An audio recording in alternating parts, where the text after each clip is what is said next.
salvation, our God, unity. The 7 supreme constitutional acts of law. Act 1. The Grand Sheik and the Chairman of Moorish America in power to make law and enforce laws with the assistance of the Prophet and the Grand Body of Moorish America.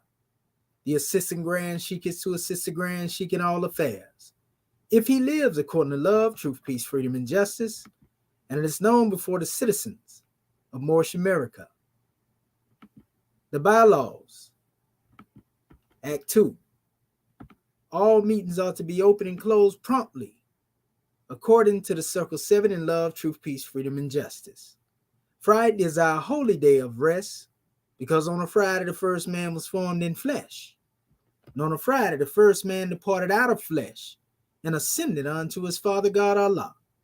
For that cause, Friday is the holy day for all Muslims all over the world. Act 3. Love, truth, peace, freedom, and justice must be proclaimed and practiced by all citizens of Moorish America. No citizen is to put in danger or accuse falsely his brother or sister on any occasion at all that may harm his brother or sister, because Allah is love. Act 4.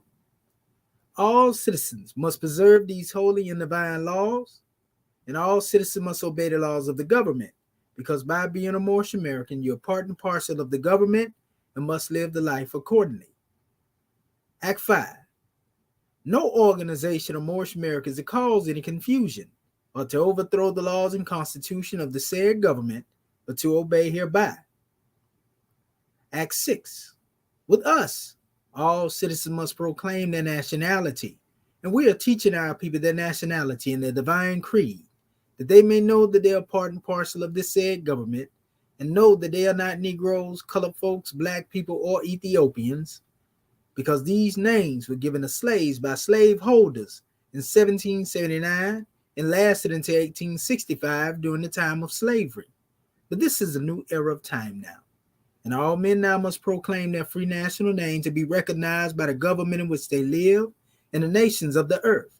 This is the reason why Allah, the great God of the universe, ordained noble Drew Ali the prophet to redeem his people from their sinful ways. The Moorish Americans are the descendants of the ancient Moabites whom inhabited the northwestern and southwestern shores of Africa. Act 7. All citizens must promptly attend their meetings and become a part and a parcel of all uplifting acts of Moorish America.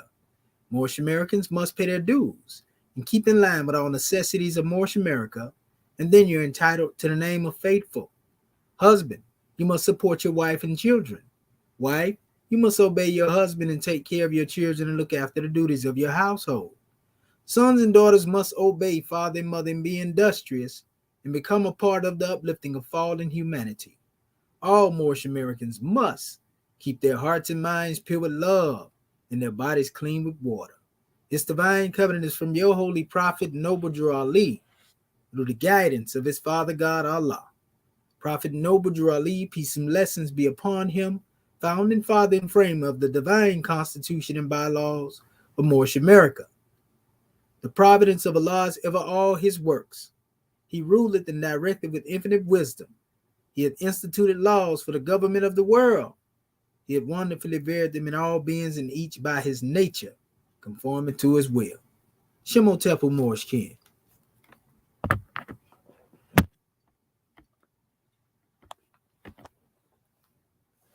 Islam, Islam, Islam.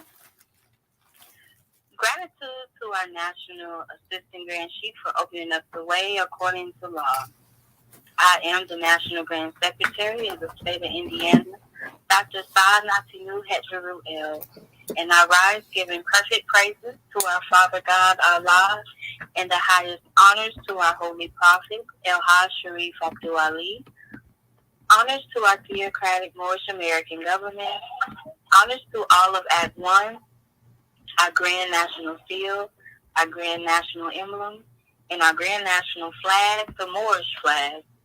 Honors to our Royal Consul. Honors to our National Grand Secretary, our Divine Hospitality Constitution and bylaws. And honors to all of you for being in this Moorish Perspectives class. Islam. Chapter 49. The Holy Unity of the Rich and the Poor. The man to whom Allah hath given riches and blessed with mind to employ them aright is peculiarly favored and highly distinguished. He looketh on his wealth with pleasure, because it affordeth him the means to do good. He protecteth the poor that are injured. He suffereth not the mighty to oppress the weak. He seeketh out objects of compassion. He inquireth into their wants. He relieves them with judgment and without obstination. He assisteth and rewardeth merit. He encouraged ingenuity and liberally promoteth every useful design. He carrieth his own great work. His country is enriched, and the labor is employed. He formeth new schemes, and the arts receive improvement. He considers the superfluities of his table as belonging to the poor of his neighborhood, and he defraudeth them not. The benevolence of his mind is not checked by his fortune. He rejoiceth therefore in riches, and his joy is blameless. But woe unto him that heaps up wealth in abundance, and rejoiceth alone in the possession thereof, that grindeth the face of the poor, and consider not the sweat of their brow. He driveth on oppression without feeling. The ruins of his brother disturbeth him not. The tears of the orphan he drinketh as milk. The cries of the widow are music to his ears. His heart hearteth with the love of wealth. No grief or distress can make impression upon it. But the curse of iniquity pursueth him. He liveth in continual fear. The anxiety of his mind and the rapacious desires of his own soul take vengeance upon him for the calamities he has brought upon others. Oh, what are the miseries of poverty in comparison with the gnawings of this man's heart? Let the poor man comfort himself, yes, rejoice, for he hath many reasons. He sitteth down on his mussel in peace. His table is not crowded with flatterers and devourers. He is not embarrassed with the train of dependents, nor teased with the clamors of solicitation. He bared of the dainties of the rich. He escapeth also their disease. The bread that he eateth is not so sweet to his taste. The water he drinketh is not so pleasant to his thirst. Yea, far more delicious water than the richest drops of the luxurious. His labor preserveth his health, and procureth him a repose to which the dowdy bed of sloth is a stranger.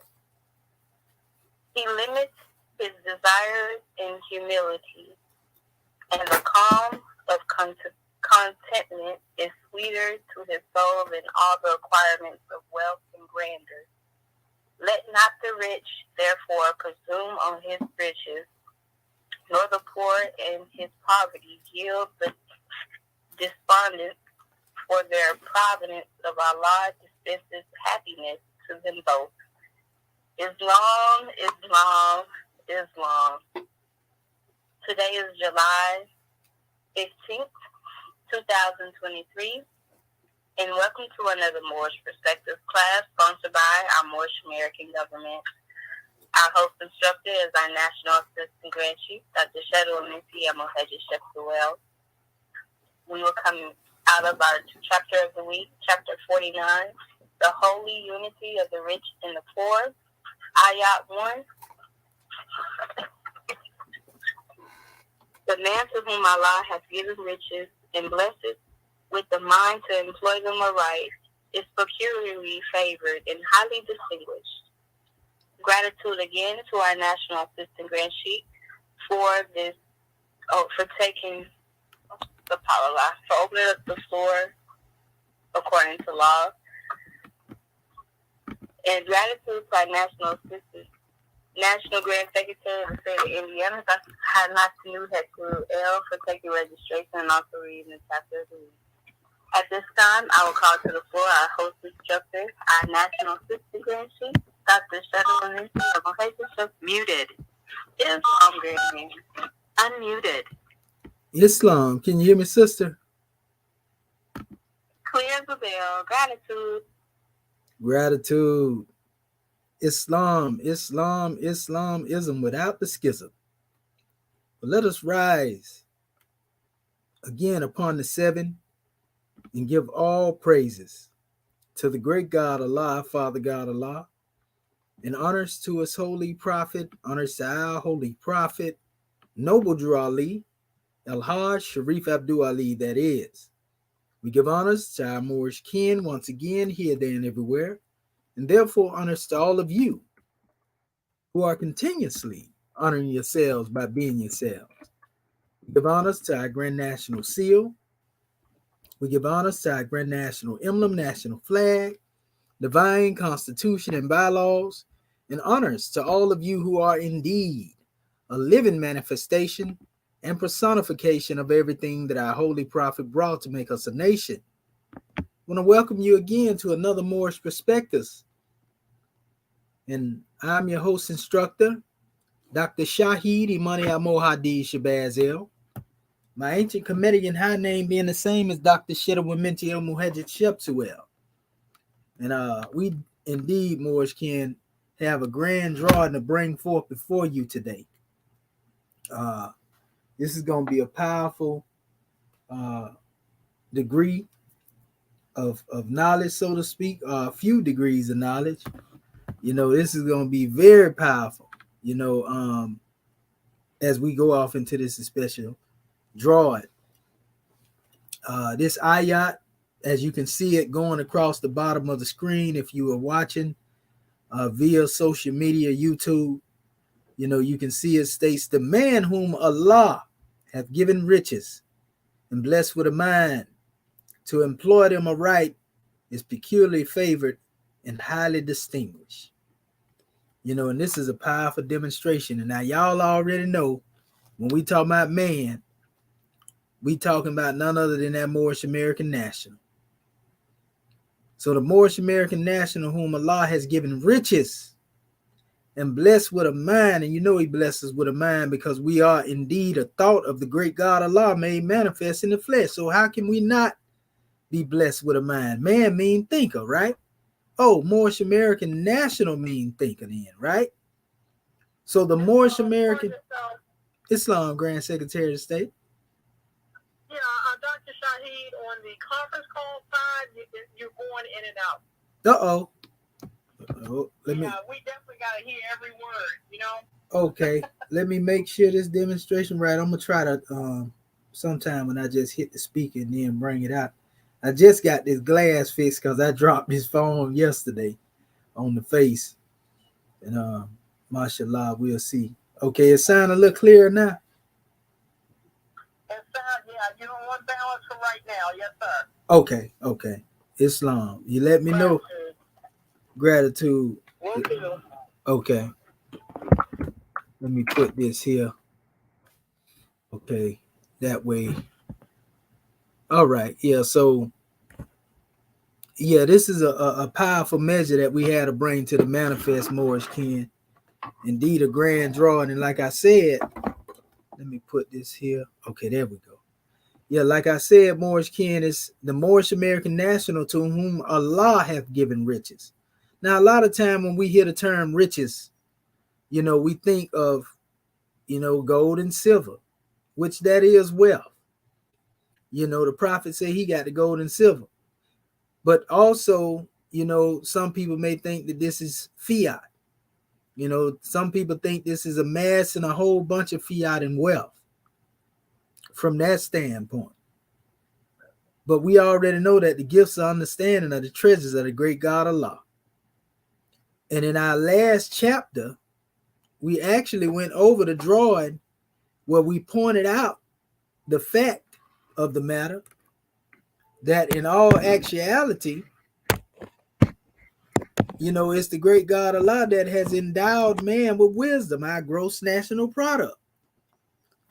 So it don't get no more wealthy than that. You see, when it comes to dealing with riches, right? So the key is being blessed with the mind to employ them aright. See, a poor individual, because our chairman always tell, he says, a poor animal that can't heal itself. But, those who are in the poorest conditions are those who don't know that they are their liberators, meaning that ain't nobody else coming to save you. You here to save yourself. You see, the great God Allah, we already have unveiled the reality that he is working, through man. So our Moorish kin got that on their dial plate, on their consciousness now. As the brother Bati Bey would say, his mental Rolodex. When we get into this special aspect of understanding that the Moorish American national, whom Allah has given riches, this is where one can actually be enriched indefinitely. I'm going to tell you why. Prophet Noble Drew Ali was a man that was by himself, so to speak, not without the great God Allah. But look at the work that he did in such short period of time. You see, many of our people been on the manifest, way longer than Prophet Noble Drew Ali was on the manifest as far as dealing with the earthly duration. But look at how much we have accomplished along the way. We have not accomplished so much as an increment. And this ain't to beat our people down. We just showing you that this could not be done, say that the great God Allah was leading on and victory is sure. If the great God Allah didn't have his hand, in the prophet's hand, and the prophet didn't have his hand in our hand, then we would have never received these teachings that we receive that we call more science. So what is our science? Our science is a power that exerts itself for the individual at the will of their own use. This power doesn't exert itself at the will, of another Moorish American Muslim for your use. Your power exerts itself at the will when you link your will up with the deific will, from that special aspect. And this is where you are able to benefit from everything it is that your benefactor intended for you to be able to benefit from. You see? So each and every one of us have a potential to unfold into, the greatest expression of what it means, to be a God man for the brothers or for our sisters, a God woman. That's why we tell you, even when it comes to the term Moorish, the reason why we emphasize this, because you are more God than you are a mere man, brothers. You are more goddess than you are a mere woman, sisters. You see, once you understand this and you comprehend this, and we say the gifts of the understanding are the treasures of Allah, and if your will is linked up with the deific will, which means that your hand is in his hand, that's a hand clasp of unity, right? And if this is the case and this is what it is, then you already know that can't nothing but some good come up out of that demonstration. So the great God Allah has blessed each and every one of us with our own treasure chest, our own treasure box of wisdom. Now, what we do with it, that's on us. What good is there to have all of these teachings, all of this knowledge, wisdom, and understanding, everything it is that it takes to save a nation, because that's what Prophet Noble Drew Ali said. He came to bring the Moors. He didn't say, I came to save you. He said, I brought you everything it takes to save a nation. Now take it and save yourself. So nobody can accuse Prophet Noble Drew Ali, as trying to lead some cult, even though you got people that may say ignorant things like that. He said, I came and I took the cover off all secret organizations.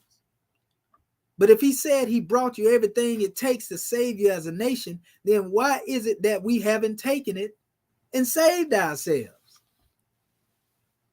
See, that's that professor degree. See, most of our people looking for the teacher degree. The teacher is the one that's going to hold your hand every step of the way. But that professor going to say, all right, I gave you the measure, now bring me your thesis. Bring me your exegesis. Bring me your own independent research.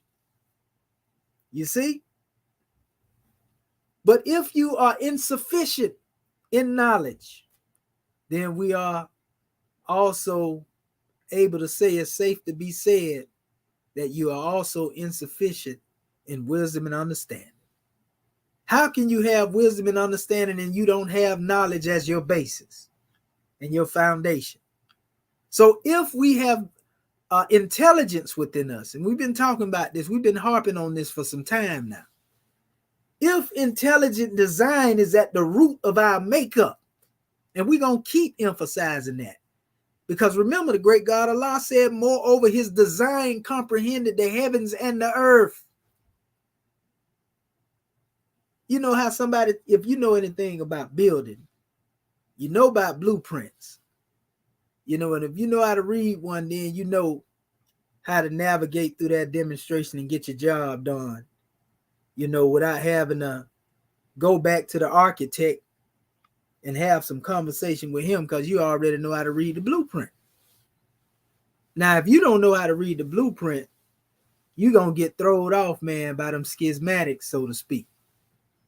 You're going to be way out there like, what in the world is this? This is like hieroglyphics. But nevertheless, when it comes down to dealing with, us as a people, the Prophet Noble Drew Ali said it like, he said, more you just plain rich. Now I know, if you had a up the street and round the corner mentality when he came to you and he said this to you, if you felt like you was pulling lint out of your pocket and he told you were rich, you probably looked at him like he was crazy. Because you think riches have to do again with monetary, value. You think that it had to do with material things. But you have no idea that he was speaking of the riches, again, that is at the essence of your being. You see? It came with you. It's a part of the total package, family. This ain't no spookism. Fearlessly and marvelously you are made. We ain't here to preach to you. We giving you the truth. So when it come down to dealing with, this is special drawing, when we deal with the holy unity of the rich and the poor. Well, I didn't know that there could be some holy unity between the rich and the poor. In most cases, when you got the rich and the poor, those who are considered poor, the have-nots, they trying to overthrow the rich. They trying to demonstrate sometime, in most cases, the Robin Hood degree. If you're looking at it from that standpoint, you mean to tell me there's a holy unity between the rich and the poor? All you got to do is go into the teachings of ancient Kemet and study the knowledge of the Samai Tawi, the tying together of what we call, putting on that crown, which represent lower and upper Kemet as a whole, both of the crown. One that represents, the higher self, and one that represents, mastering the higher self and mastering the lower self, so to speak. That's the grand draw. And if we can't do that, and we burn up from the start. You see? So there's a grand work that has to be done when we talk about digging for these treasures. Because the rocky soils that you have to dig beneath are in you. It ain't somewhere outside of you. You know, it's in you. I'm going to give you a grand drawing right here since we talking about the Samai Tower coming from the works of our brother Mustafa Gadala.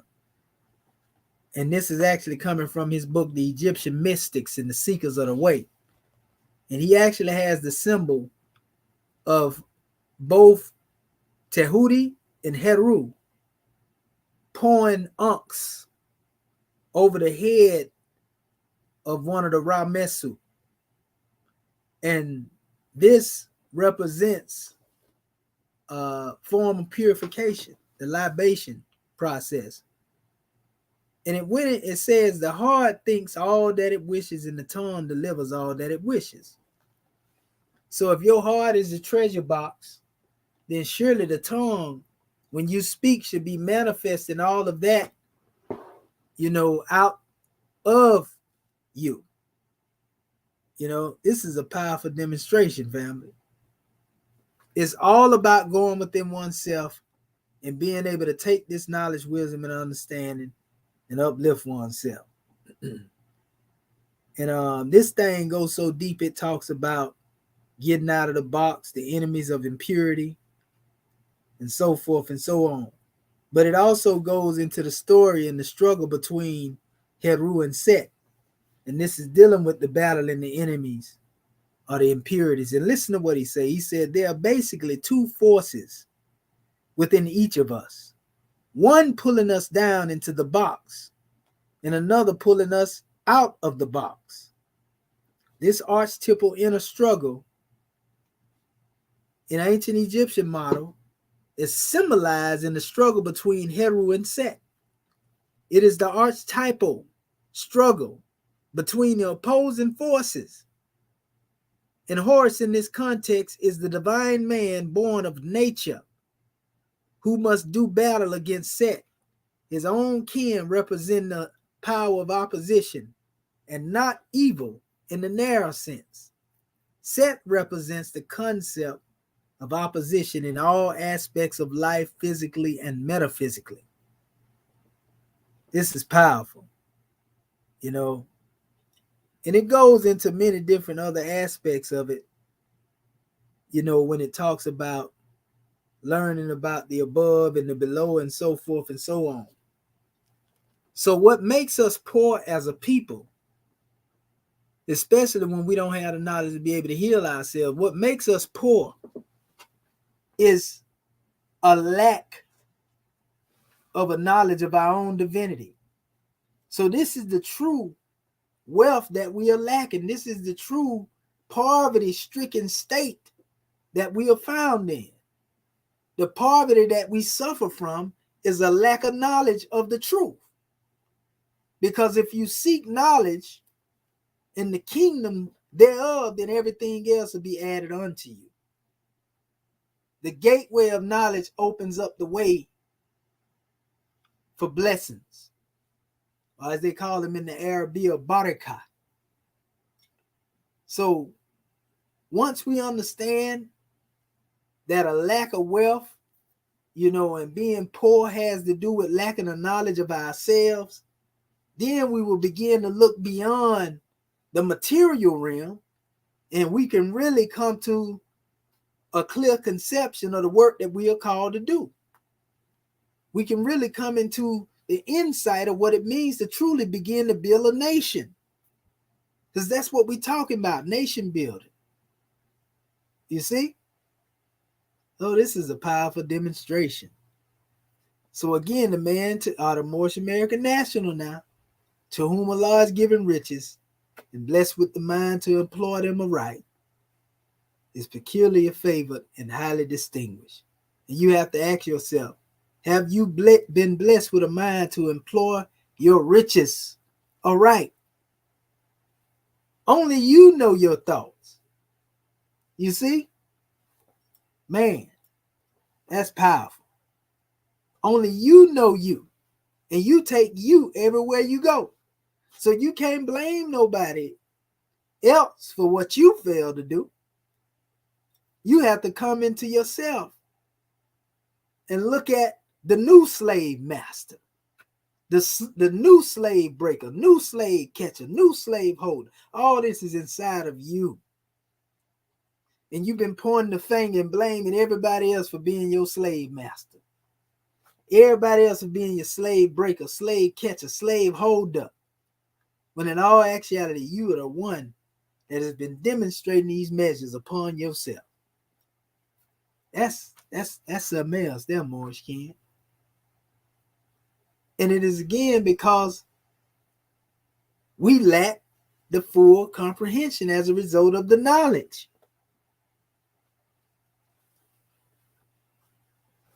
So I say it all the time. I can give you a handful of jewels, but if you don't know that's what I gave you, you'll let them demonstration collect so much dust. Man, it'll be terrible. So yeah, we got a lot of work to do, Morris Ken. Everybody trying to tap into the reservoir of what they consider wealth. Everybody want their own Fort Knox and so forth and so on. But in all actuality, family, your wealth has been in your midst all the while. They told you had to hit the lottery or play lottery or, sell your peep out to get some means of real financing and backing. Many of our people fell for the okie doke. Not only did they fall for the okie doke, but they still falling for the okie doke.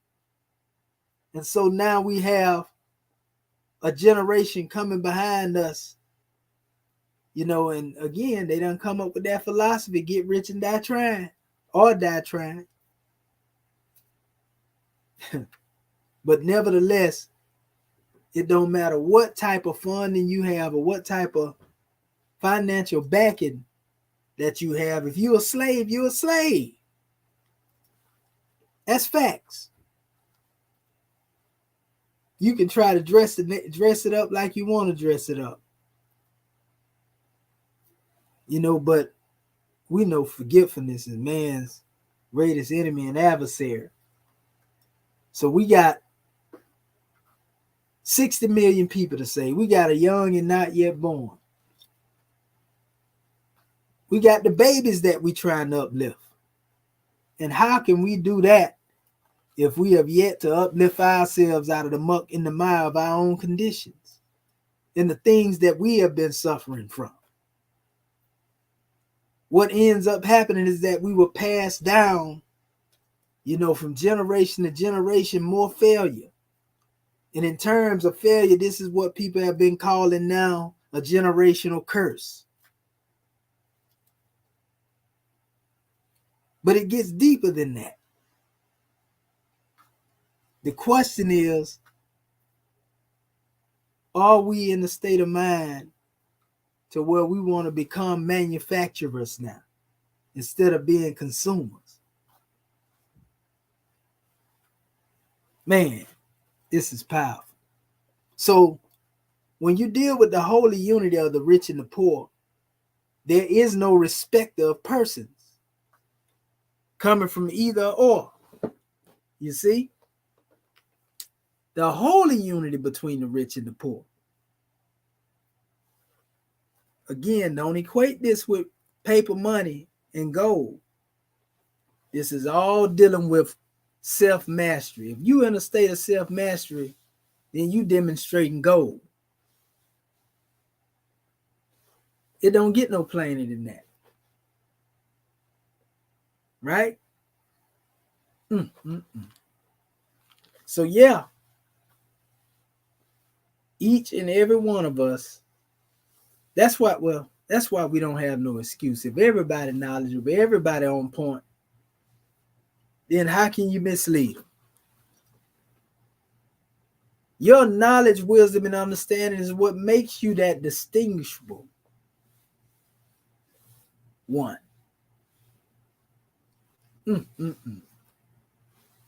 But we don't believe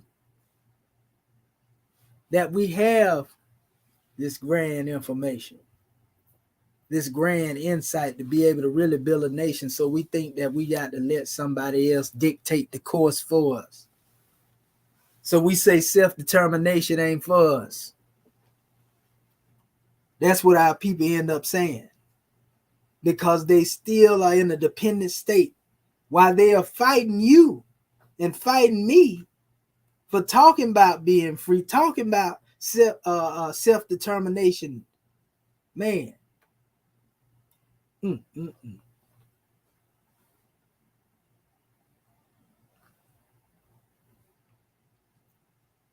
more you know, the more you grow, Morris Ken. The more you know, the more you grow. Knowledge is your wealth. Knowledge is power. But it's right knowledge. Now, not just a whole bunch of garbage. We got work to do again. I'm going to say that again. And there's no need for us trying to do this thing ourselves, just one individual. Because the burden of responsibility is upon us as a collective.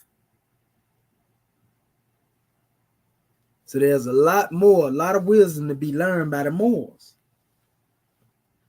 There's a lot of wisdom to be learned by the Moors. But are we willing to learn?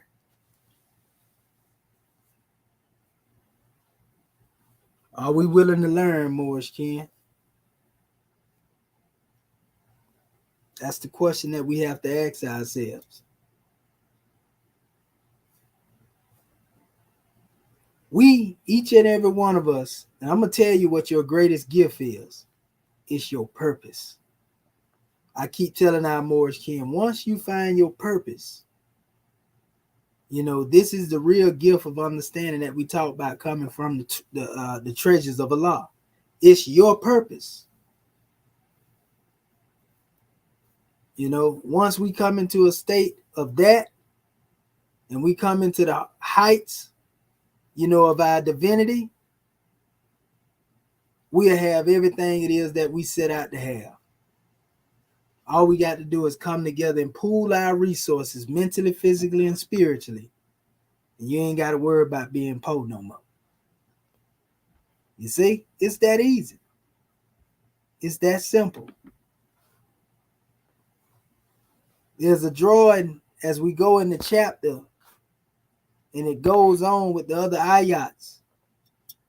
You know, there are some very powerful points there, family. You know, he protected the poor that are injured, and he suffered not the mighty to oppress the weak. How many of us are demonstrating like that?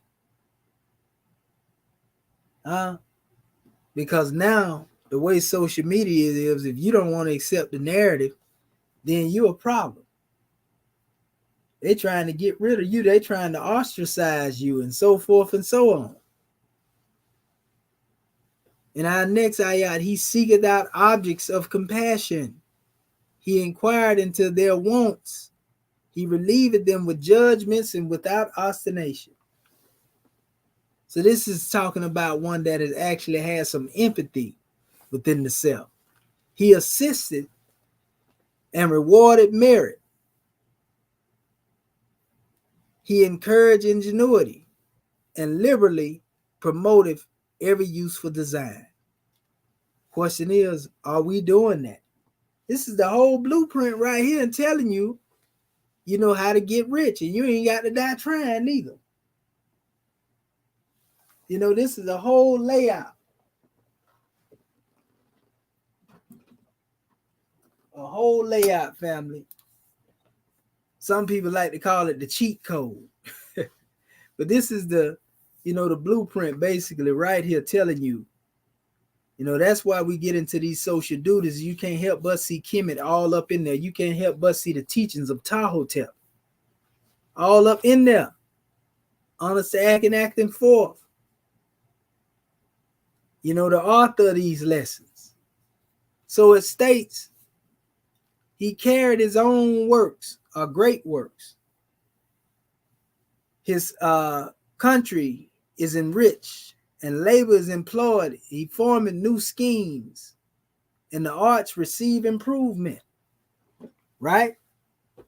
It says he considers the superfluities of his table, meaning the extras, as belonging to the poor of his neighborhood, and he defrauded them not. You know that's a form of fraud when you know that you have more than enough to aid and assist, and you refuse to aid and assist.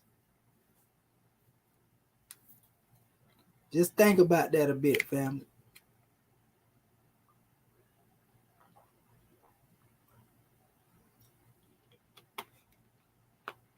That's something to think on.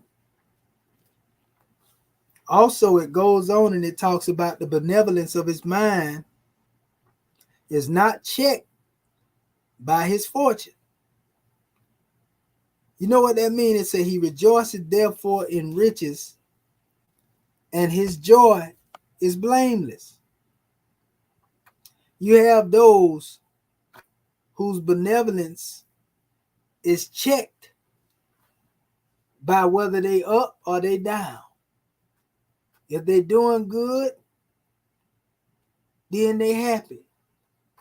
If they're doing what they consider bad, then they sad. You see? And this is what we mean when we talk about the benevolence of his mind is not checked by his fortune. He the same whether he got or he don't got, because he know that the true wealth is within. The true riches are within. Powerful. Also, it goes a little further. It said, but woe unto him that heapeth up wealth in abundance and rejoiceth alone in the possession thereof, that grindeth the face of the poor and consider not the sweat of their brows. In other words, a real slave driver. Woe unto you. He driveth oppression without feeling. All us done came up on some of that over here in the West. But he driveth on oppression without feeling. The ruin of his brother disturbeth him not. How many of y'all done seen friends and friendships torn apart as a result of chasing materialism or material wealth? We done seen that happen so many times to where it's basically almost, well, that's what it is.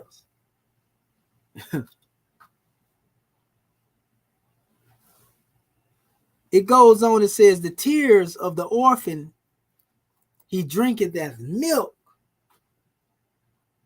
The cries of the widow are as music to his ears. Can you imagine somebody being that savage? Come on, man. If you cold, you got to be cold-blooded if you drink the tears of a baby.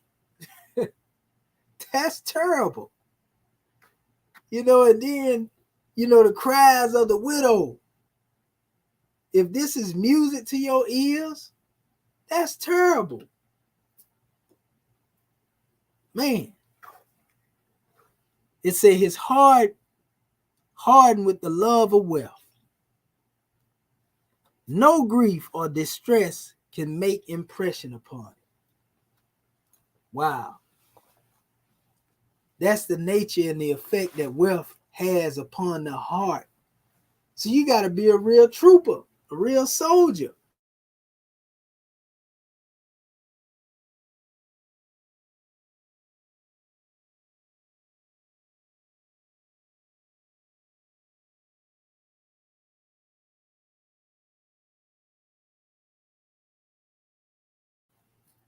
It says, but the curse of iniquity pursueth him.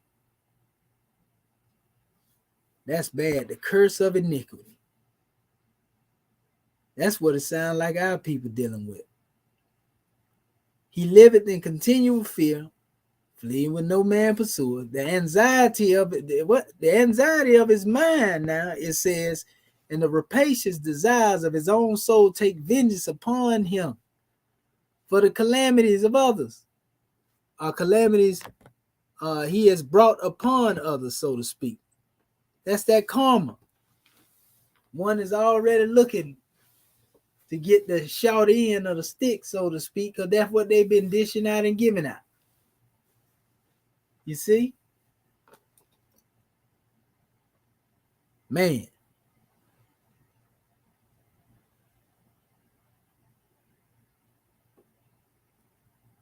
There's another measure in here where it goes a little further. And it says, oh, what are the miseries of poverty in comparison with the noise of this man's heart?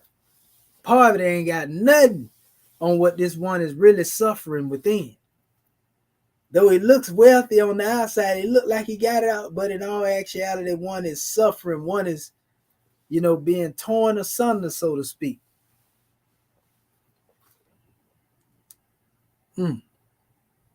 Let the poor man comfort himself, yes, rejoice, for he hath many reasons. He ain't got all them words that the so-called rich man got. It says, he sitteth down to his morsel in peace. He can eat in peace. You know how hard it is to find some peace? If you talking about eating in peace over here in the West,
Islam, Dr. Shahid, if you're speaking, we can't hear you. let me add myself back in here. I don't know how that happened, but we're going to keep it moving, though. We're going to definitely keep it moving. Want to give honors to all of our family out there that's watching us as well. So, yeah, when we get involved with this in special measure, Morris Ken, and if we understand that your greatest degree of wealth is in your own mind, we'll never be broke again. Nobody can never mislead us and take advantage of us again. You see? And this is facts. It goes on. It speaks on, the miseries of poverty. We already went on that aspect. But it goes into the aspect of the bread that one eating not so sweet to the taste. That's almost like the grass not being green on the other side. The water that one drank is not pleasant to the thirst. And you always know people always like to use that analogy. It's something in the water. Yeah, for more delicious water than the richest draughts are luxurious. It goes on and says, his labor preserveth his health. Now that's the key. A lot of people look down on labor and working and getting it out the mud, as they like to say. His labor preserveth his health. And health is to the body as honesty is to the soul, remember? But his labor preserveth his health and procured him a repose to which the downy bed of sloth is a stranger. He limited his desires with humility. See, that's how you get you stay grounded. You got to be humble, right? Calm or contentment is sweeter to his soul than all the acquirements of wealth and grandeur. And last but not least, let not the rich therefore presume on his riches, nor the poor his poverty. Right? Yell to the despondents, for the providence of Allah dispenseth happiness to them both. The sun shine on the righteous and the unrighteous, family. So, I mean, this is a powerful demonstration. But we still looking for wealth and riches outside of the self. And we have yet to cultivate the soil so that we may unfold. As man unfolded, as God unfold. And then we can be what we know. You know, that's a powerful demonstration, family. It don't get no plainer than that. You know, so our duty here in this era and time is to get to know the self so well to where we can extract everything of greatness out of ourselves, because we have that potential in us. Don't let nobody else tell you different. You know, all we have to do is apply our minds, apply our will, and come together in one. This is the holy unity between the rich and the poor. And it starts with the holy covenant of the Asiatic nation. Everything that's being referred to in our literature as holy.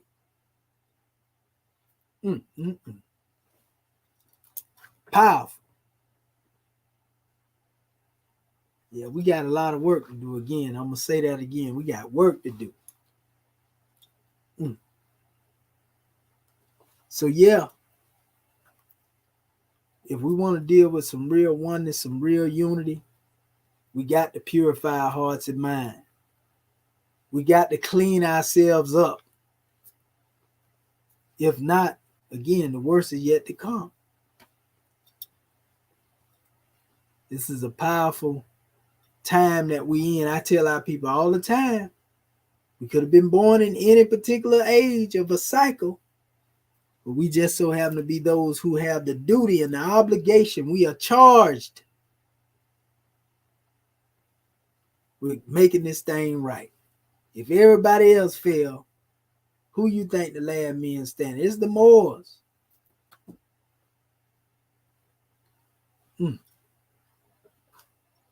So it's a lot that needs to be done. A lot that we got to catch up on, but you know, masterminds are able to trace themselves back, and thus they know. So I just encourage my Moorish kin to go within, dig beneath the rocky soils, and find your treasure box. If you don't, somebody else will. So, yeah, I don't even want to be long and drawn out in this special demonstration, you know, because it's really self-explanatory.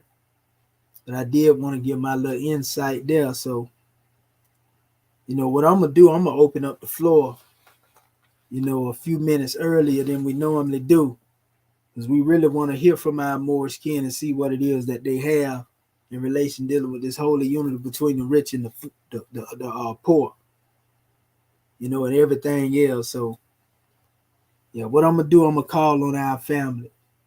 So if you would like to give your measure based upon our subject title, *6 your phone, Moorish kin. Islam. Islam. Islam. Islam. Dr. Dinger Ani of Hurt Bay. Can you hear me? Okay, let me turn you up a little bit. Okay. Sister. Let me get a little closer. Okay. Okay. What about now? Oh, it's on my end. I'm just trying to get you so the conference call can hear you. Okay, there we go. I got you way up now, Goddess. Islam. Islamism. Islam. I am Dr. Dinger Anil Kurtabe. First, let me rise and give praises to our great God Allah. I give honors to our holy prophet, Noble Drew Ali. I give honors to Act One. I give honors to all my government officials, and I give honors to you, National Assistant Grand Sheik, for a wonderful class tonight. And coming from our chapter 49, uh, uh, the holy unity of the rich and the poor.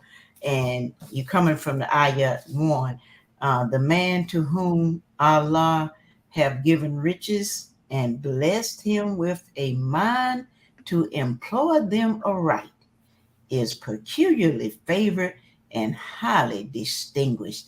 And I tell you, when I saw that, I had looked at it earlier today. I slipped and went on, like, you know how sometimes you get a sneak peek. And I was looking at that, and what jumped out to me when it talks about how Allah have given riches and blessed him with a mind to employ them aright, and to a mind to employ them aright is what really jumped out to me, because that lets me know that Allah, he blessed them, he blessed you with everything that you have, but a lot of times your mindset, you might not have a mind to do what's right. And he plainly tells us, we see it how one man, he had plenty, and he tries to share his wealth. He try to help people, his heart in the right place. He try to do the right thing. He try to be a blessing to others. He don't act puffed up and all of this, and like he more highly than someone else. And then you see the next person, you know, he have the riches, and he even don't even recognize like the little baby. You talked about the baby's tears. He don't even he don't even, nothing but really phases him, no matter what condition you be in, whether it be a baby, a child, an elderly person. He's not trying to help you. And what it made me think about too, when we was in the Piscine area, talking about the rich man and Lazarus, and how he was rich here on earth, and then when he died, well, both of them died, and Lazarus just wanting a crumb. Here in the manifest, Lazarus just wanting a little crumb from his table, but he wouldn't even give him a crumb. Now he had so much food, wouldn't even give him a little crumb, a little morsel to help it, to help him. But when both of them died, it talked about, and this little parable, I love that. It talks about both of them ended up in two different places. One lifted up his eyes in hell. It was the rich man, and Lazarus had went to the heavenly side, per se. And he was there and there begging Lazarus then to just give him a little drop of water because he was so thirsty. And it just made me think about, that little story. You see, Allah puts us sometimes in these positions just to see how we gonna act. And like I say, what stood out to me is to have a mind to do what's right. And especially if you got the prophet's teachings. If you got the prophet's teachings and you have a mind to obey what our prophets say, to listen what our prophets say, and to listen to his teachings, and to know who made you, and to know that the great God Allah speaks to man through man. Allah speaks to man through man. He speaks to us on these conference calls. When you got a mind to hear, you got a mind to listen, and you are willing to obey what you hear. I tell you, you are rich. And like you say, I used to think that when you talk about riches and stuff, I used to think that was money wise, having a lot of money and stuff. And that's part of it, but that's not all of it. And you so clearly explained it to us how That's not the whole picture of it, and like the prophet say, you just plain rich. And I might not see it. I might be have zero money in my bank account, but the prophet say I'm just plainly rich. So gratitude, God, man, for this wonderful, and how you just brought that out, how you just explained that to us. And gratitude, God, man. I know our Moorish kid is anxious, biting at the bit to comment on this. And but gratitude for letting me share. Wonderful class. I thoroughly enjoyed it. And I'm just going to sit back and continue to feast off of my Moorish kin and their wisdom that they're getting ready to bring forth. Gratitude for letting me share. Peace and love. Gratitude for the measure, sis. That's a powerful drawing, because most of our people, that have fallen victim, fell out with each other, betrayed their higher self. A lot of them did so because of that illusion of what wealth is, chasing the ghost, so to speak. So yeah, we give honors to you for that drawing. All right. Is there any other more who would like to come forth and exercise their five?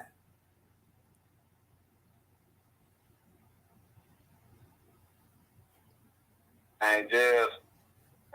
All right. Angel. Islam. Gratitude, National Sister Grand Sheik, for allowing me to speak. I'm Divine Minister Abdul Hakim, Sincere Bay, Oregon Consul General. Again, I rise to give all praises to Allah, honors to the Prophet Noble Jur Ali, Sharif Abdul Ali. I give honors to our Moorish American government, our officials, love, truth, peace, freedom, and justice, and most especially our citizens. The holy unity of rich and poor. That brings us back to that, one of our 12 crown jewels, when we're dealing with equality, which is a humbling experience. Allah gives He bestowed our spirit. He gave us our spirit, and that spirit is clothed in soil. In the soil of soul, it had to be planted in the soil of soul until it grew apace, and then it took on that that final guise of the body, and the body made manifest. And so, when we deal with the unity, the holy unity of rich and poor, Allah made everything on the planet, things made manifest. That's why we always have to give high praises to the great God of the universe, because He gave us everything we needed within ourselves. If you go down a little bit in chapter 1, it states that we hold within us the potencies of Allah, and that it goes on to say that the child is as perfect as the mother. But we know that soil of soul, where that seed of spirit was planted into, is perfect, and Allah bestowed that upon everyone, the rich and the poor. And so that gives us means of being humble, to know that when we look in the face of our brother man or our sister woman, we looking in the face of Allah. What we do for our brother man and our sister woman, we do for Allah. And this is it takes us into that chapter, that ayah 1, where it states, that the one that Allah bestows those riches upon, He gives it to bestow them upon the right, that they utilize it right. This takes me to that ayah, that you always give us, where it tells us, law established government, for the domain. Hold on, I'm trying to think. I don't have the holy instructions in front of me, and I don't want to paraphrase them wrong, but it speaks about when, He gives that government, that He instituted the government, for us to be able to, religion was established for us to be able to see those infirmities and the imperfections. This is, and we know that our religion is Islam, is that way of peace within ourselves. And then It comes from the inner, and then it is shed abroad. And so we all have that potency to be the manifestation of Allah to our people. And that's what Allah through His prophets sent us, that message. That we are the message that we bring. He say, I brought you everything it takes to save a nation. Now take it and save yourself. This is allowing us to bestow these riches aright, because we're able to communicate it to the ignorant for their improvement, and we're also able to communicate it to the wise for our own instruction. And so, I just that chapter, it always shows how humble we should be as spiritual beings, as Muslims, as Moorish Americans. Although we never know who our brother man or our sister man is along the way, they are too rich. Allah bestows riches upon them, as well as He does those who have, I guess you would call it, monetary riches. And so, it's truly a blessing to be able to know that Allah made us for us to be a vehicle for Him, for us to bestow those riches aright to all of the world. That's even in that thought, it shows us the power that we have within ourselves, that Allah has bestowed upon us. So, that's just the portion that I got. This is a beautiful class, National Sister Grand Sheet. You definitely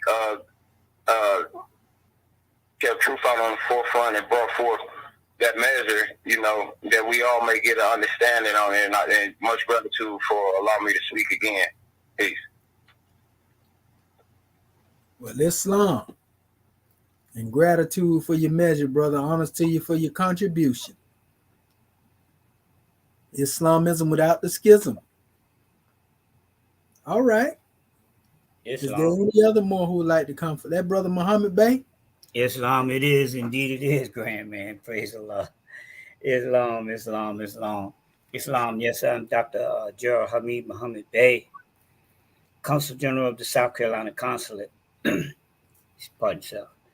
First, let me rise in praise of our Father God Allah, who is the best knower and the best arranger of all things.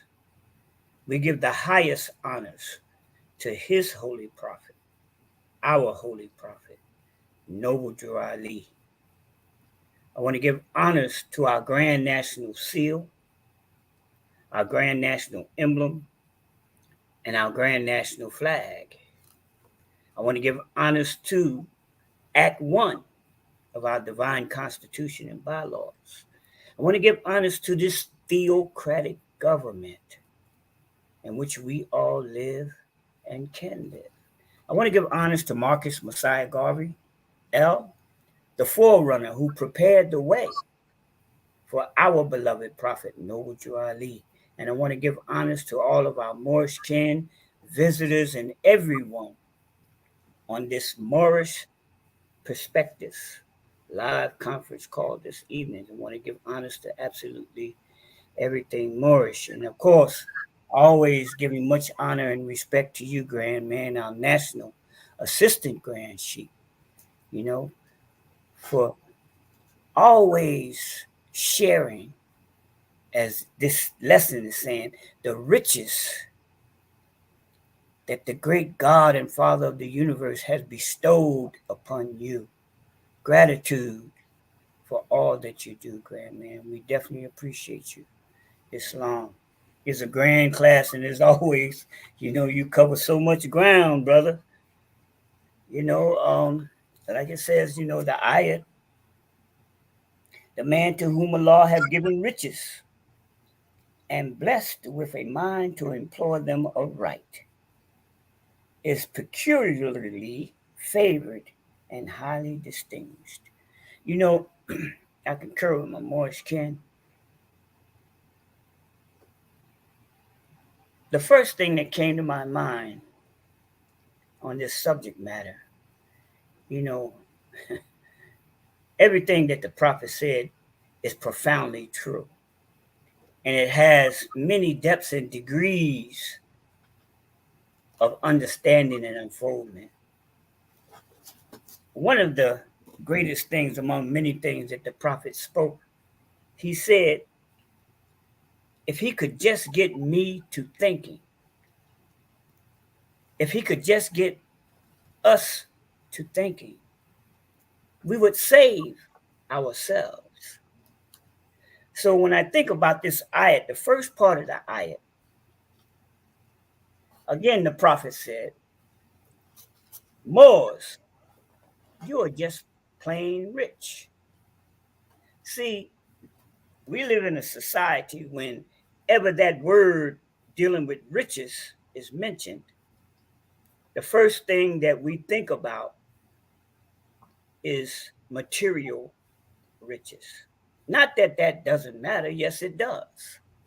But everything that the great God created has order.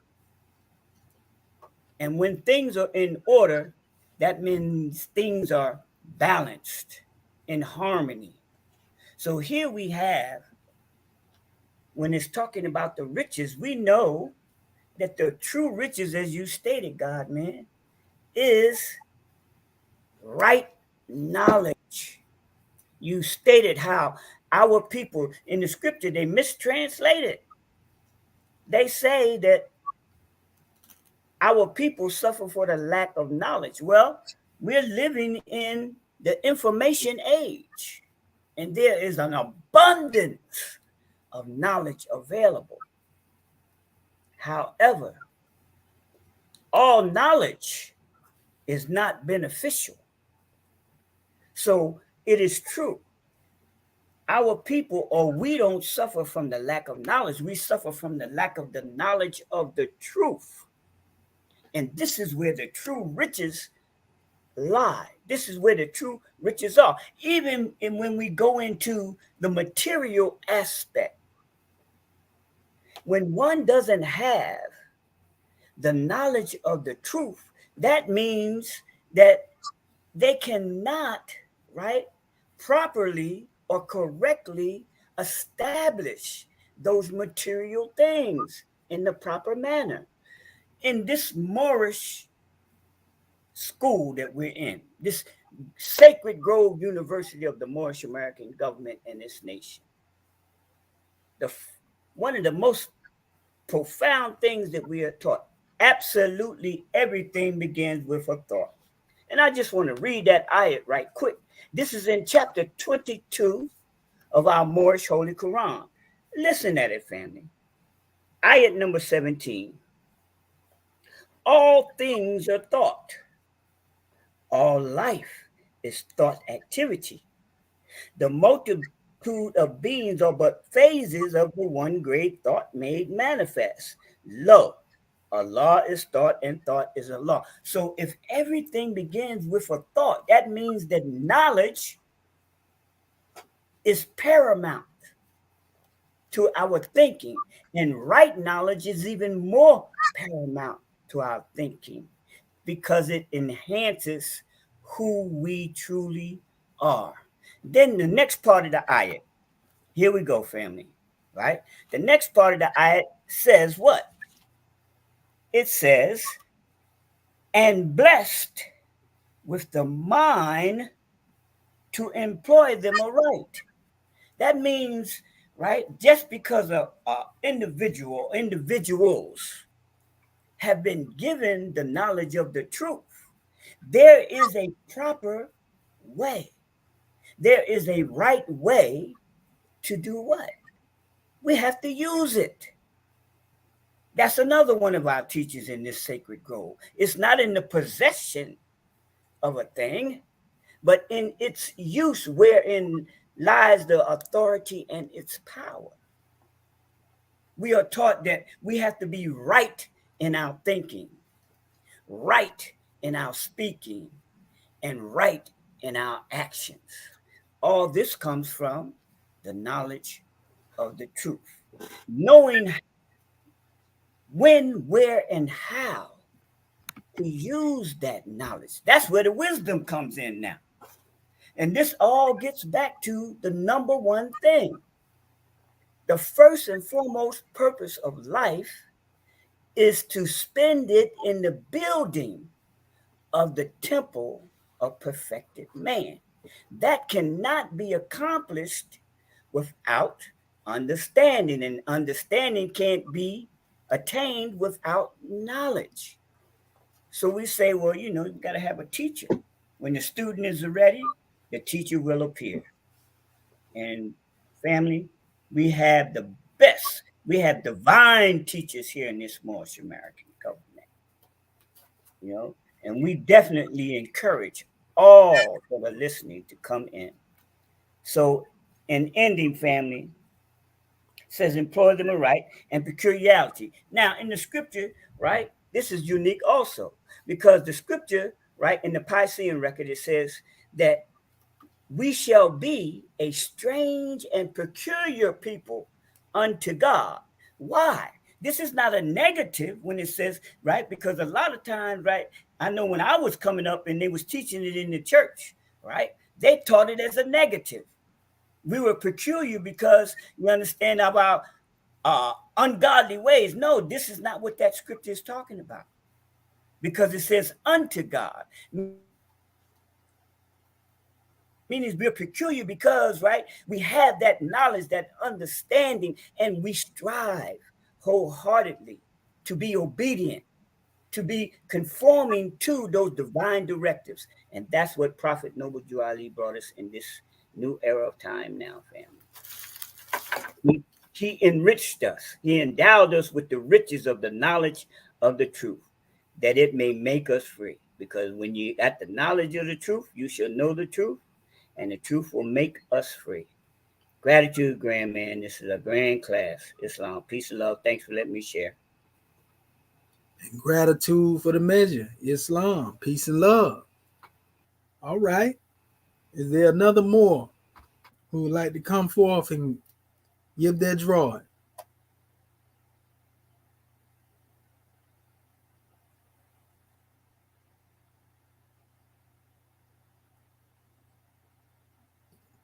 Okay, let me see here. Islam. Islam.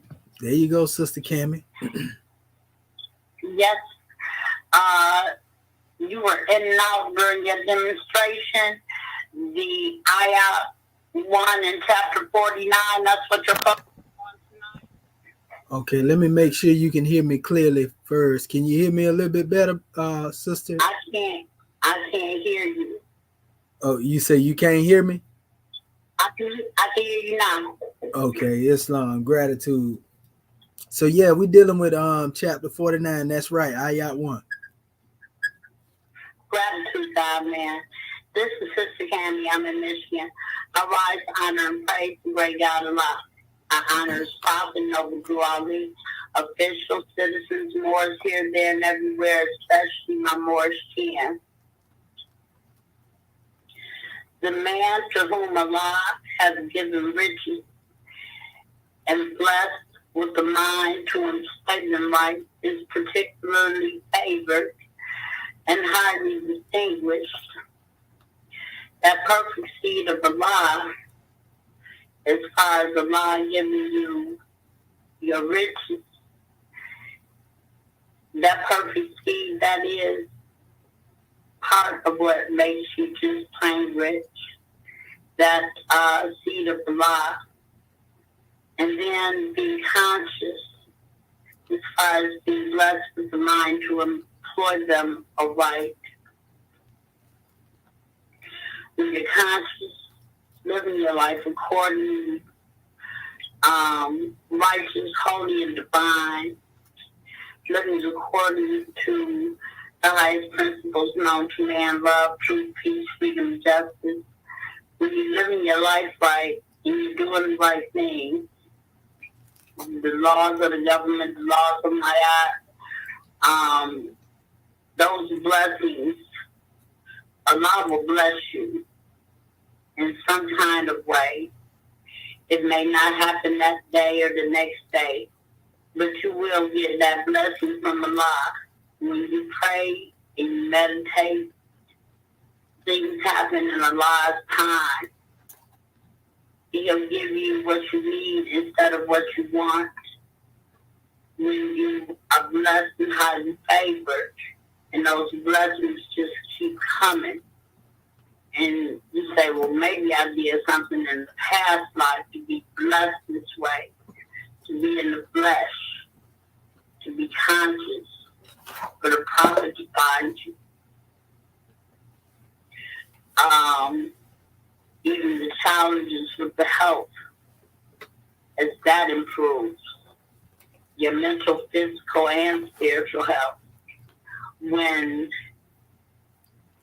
you are favored by Allah.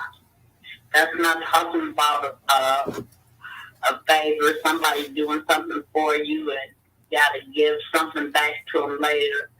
But in Allah's favor, and on his good side, so to say. And Allah will give you those blessings. The unity of the rich and the poor. There's another ayat 10. He drives on the pressure without feeling. The ruin of his brother disturbeth him not. That the riches of someone that keeps the teachings to themselves, or that carnal wealth which revolves around Roman dollars and cents. When it gets to the point that you oppress others without having any type of feelings or emotions, not having a conscience, not having any guilt, men, women, children, elderly, anything, don't matter. And not being disturbed by it. That's a dangerous person because they don't have a conscience.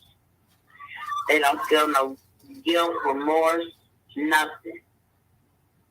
They'll hurt you in the process of being in their lower self, having that carnal Negro mentality, being selfish, ego, worshiping God of wrong, of which they know nothing, worshiping gods outside of themselves. So, you are just plain rich as far as what the prophet teaches us. We are rich because we know who made us. And we are blessed and highly favored because we live our lives according to gratitude. Islamism. And gratitude to you as well, Sister Cammie, for that powerful measure. Praise be to Allah. All right. Islam. Is there any other more that would like to exercise their fire? The floor is still open.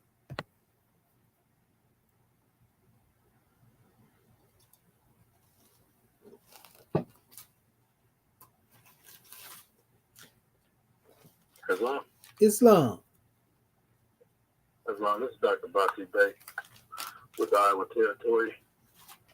First, I'd like to rise and give our man the praise to Allah, honor to the Prophet. I start to declare the government and world council, our flag, little emblem, our divine constitution, our sub angels, our speed systems alike. Honor to all the mourners. They're still performing, all the ones that whiskey cap that announce you for this class. And as always, another grand measure. And I was thinking about, excuse me, 1 second. I want to make sure that I have this correct. It says, and blessed to the man whom Allah hath given riches and blessed with the mind to employ them aright, is peculiar favored and highly distinguished. And you know, that is the the epitome of, so it kind of reminds me of the last chapter we were in when we were talking about the utility to the public and utility and having the faculties or the wisdom in order to employ it right. Because there's a lot of people with knowledge. There's a lot of people with good wisdom, but applying it in what situation and how. And one of our biggest abilities to apply it right now would be our unity. And, forgetting all our so-called little differences and actually looking at what it takes, you know what I'm saying? And I heard you, lean towards this, but look at what it takes for us to actually,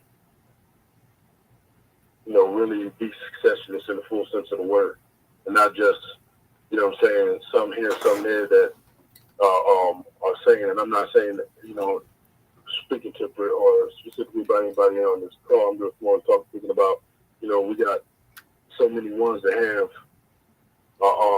avenues, but we're still partaking in a system that really doesn't, fit the richness that Allah has planned for us, and really have, even the prophet had detailed out, for us to come up with. And when you was talking, I heard you say something about we're just plain rich, and we're rich with wisdom, we're rich with knowledge, we're rich with love, we're rich with all those things as well.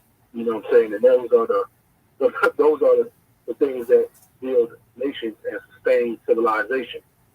And we know that there's no stability here in the West. But I also want you to understand that what you hold in your body, and what everyone with melanin holds in their body, they're taking this and making computers.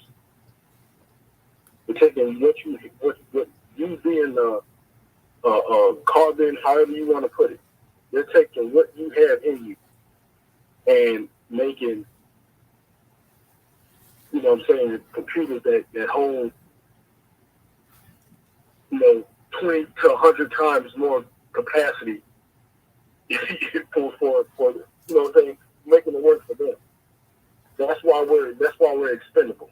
And they say that a person, and I'm only putting this as a point of reference, when the prophet says you're just plain rich, and it may seem a little bit out the way, but it's still all coincides. But they say the average person with melanin has about 40 million of melanin in it.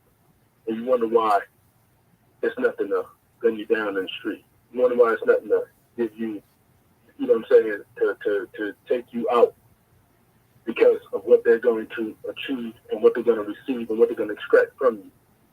And there's not going to be nobody that's going to protect us like us. There's not going to be nobody that's going to love us like us. There's not going to be nobody that's going to stand like we stand. So therefore, it's more imperative for us to utilize the talents that we have when it comes down to building us up. Because right now, even though we may, collectively, we may be rich with all this wisdom, but we're spread out. You know what I'm saying? I mean, spread out means that everybody gets their own, their own aspect of what, like Nation Amazon and everybody, Hebrews, people want to be black, people want to be African American, and not understanding that one free national name is your lofty estate. And you can have your many mansions that is in this, and we can all be well off. You know what I'm saying? Just focusing on who we are. Just by standing shoulder to shoulder with ones that have our best interest in mind. You know what I'm saying? And that's what I got from your message, is that, our utility of our consciousness, our wisdom, it has to be used for us. And we won't have to worry about, the ladder or the 4 crown jewels or whatever. We be focusing on that love, true peace, freedom, and justice, and equality, that everything else will be, seem like child's play, Islam. And gratitude to you, grand man, for that draw, and praise be to Allah. And yeah, it's just a powerful message. I think it might be a little weather too that might be messing with my internet family, because it's been coming down pretty heavy over here. So if y'all hear it a little choppy, that might be what's going on. But we give honors to your brother Bati Bey for that drawing, and always been on the front line demonstrating, high mentions, man. Praise be to Allah for comrades like yourself and all of our Moorish kin. All right. Islam Moorish kin, is there any other Moor who would like to come forth and exercise their fire? And the 60 million plus. What else we need to know? Islam. I know they want to hear you, Lord Divine. I get that thing from there, because what I did here, you talk about love divine, peace, love, and law, and I'm going to run with that love divine, But, that's the number 156 big revelation. And I always say that's the big of love, big of universe. And, as we say, we are the same divine transition of that unity. The divine constitution by love, for 60 million plus, and a dark one, and the family, the people will come to be on the shoulders of giants. Because as I say, what else we need to know? We have to, as I say, these principles have to, as I say, family out here, as they would say, this NBC mindset, and they show us so much slavery at us, and every time they give us some nickname, and so we grab it and run with it and love it. But, these 5 principles, I hear you said, we have to come to the sabotage workshop of the mind. That's why we have to go and get these flags. The Indian group or that flag, because within it, as we say, we have the 5 principles within it. We have to master these cells, the food cell, the eye cell, and the lower cell. To know that we are the great color one, and I hear you have that about this definition, so forth and so on. And you want to tell I said to go move some kids and all these things. I never hear these things going into school, and I come here hear these things, I start to study more, because there's so much lesson to learn. And you divine that they take off some tea and some rump and all these things. There's so much lesson to learn, and so much teaching that they had them to us. So let's say, we have to study all these lessons and come master for self, because I hear say we go into the world, if we cannot there go teach these things, that we have to become the teacher, because you have to go to school, go learn and all these things, and they give us these spoonfulness, and you're play with the family, pick a poo, and next thing they throw this and throw that at them, and they love it. But these principles, they can't ever see, because, mindset, they don't have the mindset to see these lessons yet, these 5 principles. So we have to go learn to love it today yet. So that I said, the family anywhere, as I say, the gigantic world. And at the show, they tell that one to go take brick without straw. So I don't know if the family out here with the dead BC mindset. You have to get these principles to go make the pyramid. As I say, it's your time, these 3-step plans. So with that I said, divine family. Because as I say, we could be all night. We love it. One love. That one. Islam. And one love to you as well, grand man. Gratitude for your draw, and praise be to Allah. Islamism without the schism. Love divine all the time. All right. Islam Moors, I know y'all ready now. The door sure enough kicked off the hinges after that demonstration there. Come on in here.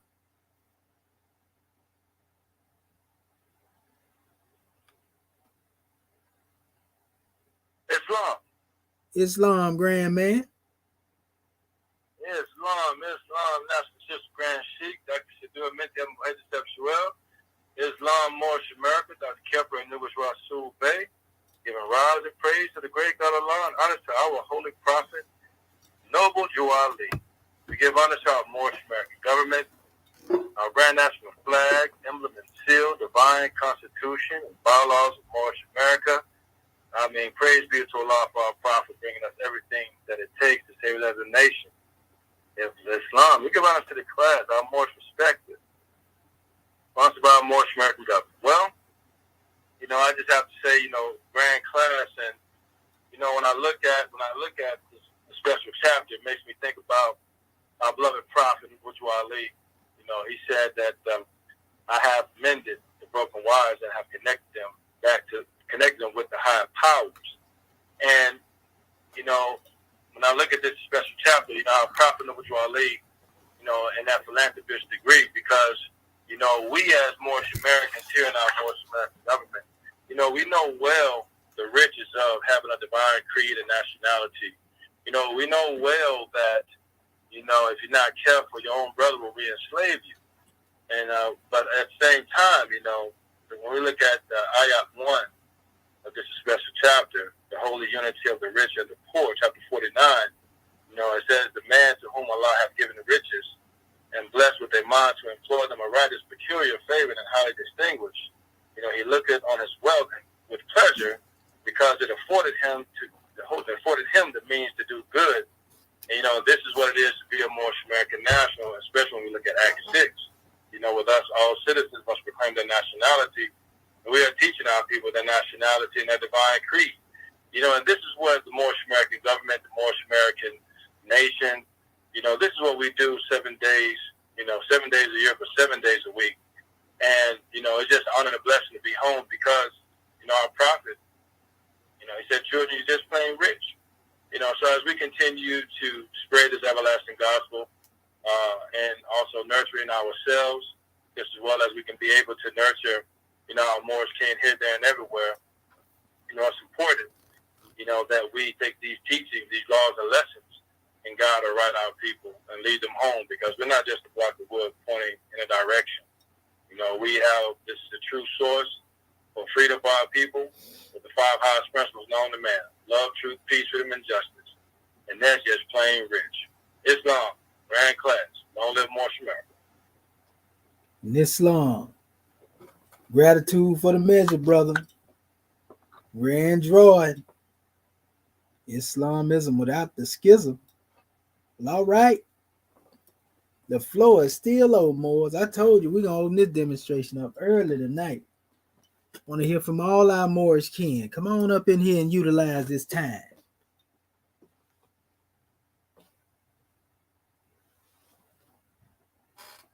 One of the greatest sins of man is that he like to waste time.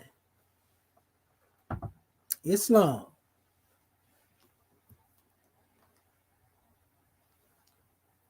Oh, we ain't got, you mean to tell me y'all done late? Okay. Oh, y'all want me to start drafting, huh?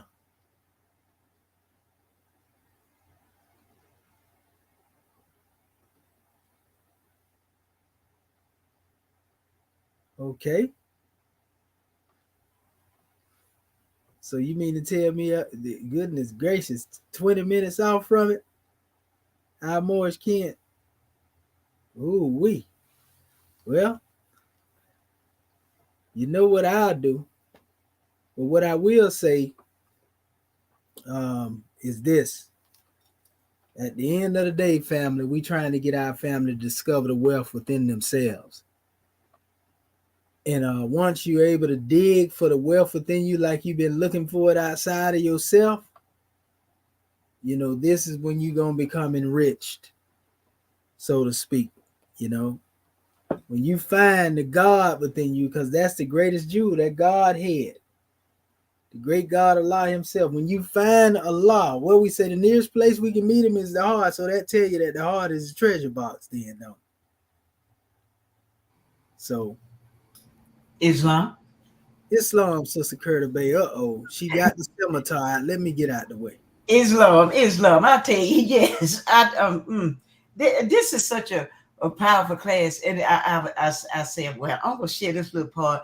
And I was thinking about a lot of times I repeat our Fatiha prayer, and I was thinking about in a part of it, it talks about how you ask Allah to give you surround you with favor, give you favor.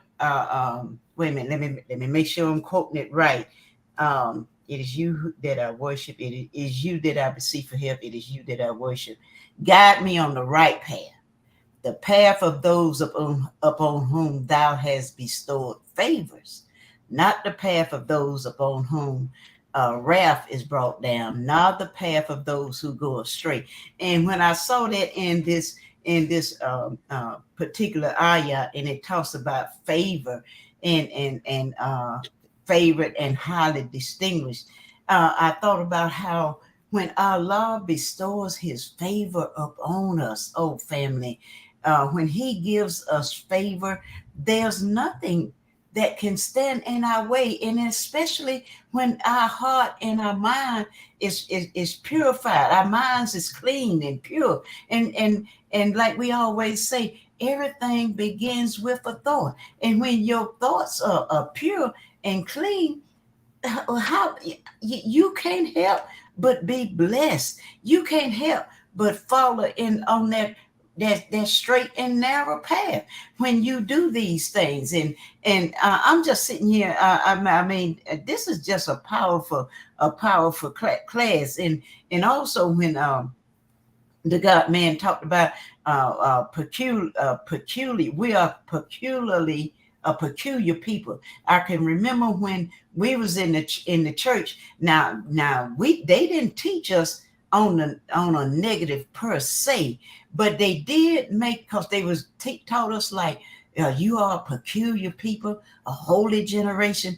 They almost made us think of ourselves as more highly than we should think, like we was more righteous than what the so-called sinners might be. It kind of like gave you that righteous indignation. I'm this and I'm that. But when your heart is full of love, and when you come into this government and you start getting the prophet's teachings, his teachings will cause you to humble yourself before the great God Allah. It'll make you want to humble yourself. You don't want to. All you want to do is to please the great God Allah. Your will, all your being is about, I just want to please him. Like your host will say, not my will, but your will be done in my life. And like I say, this is just a powerful class, and I don't like no crickets. And this is our class. These are our classes. This is our class. And God, man, we appreciate you so much. I definitely ain't gonna sit back and let these crickets come in here, because Allah put it on your heart to give us these teachings. And the least we can do is come forth.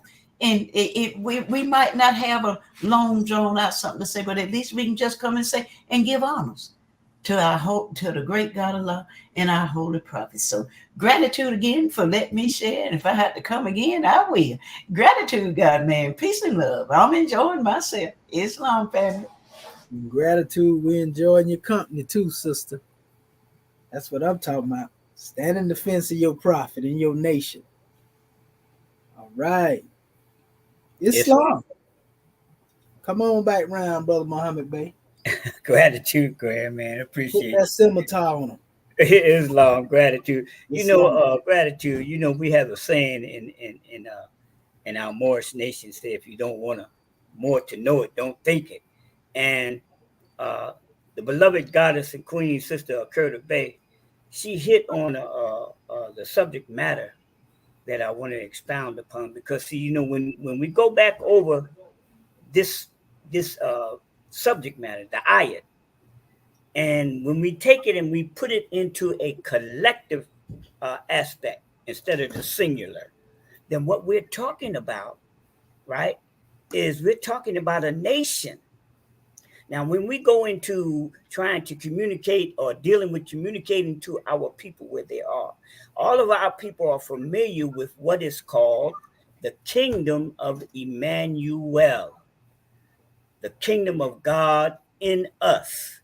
And that's what this is referring to. See, when we have the knowledge of the truth, the understanding, and the ability to apply it and use it in a divine and righteous manner, that is the collective of the sons and the daughters of righteousness. You see, a kingdom that will never end. And that's what this Moorish American government and this nation represents in this day and time. I just want to share that. Islamic gratitude. Thanks for letting me share, Grandman.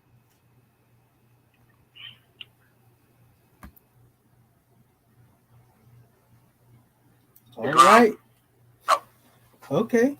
Islam. I hear Mo trying to get in there. Come on, Mo. Who that is? Okay, this Islam, brother. Islam, Muslim. Okay, Islam. This is Sean Washington. Sean Washington Bay. L. Pardon, Yes. sir. Yes. Come on in, Yep, Grandma. Sean Washington. Hotep Bay. I rise and give all praise to the great God Allah. I give all honors to the prophet, the great prophet. He brought us everything to take us to save ourselves. I give all honors to the lessons, the Book of Ali, the Holy Quran, the Zulu Nation, and the herbs, the herbal tea, the National Grand Chairman, the Assistant National Chairman, the Secretaries, everybody gonna call them like the Muslims. This is about I just got here. I was hearing about the wealth inside yourself.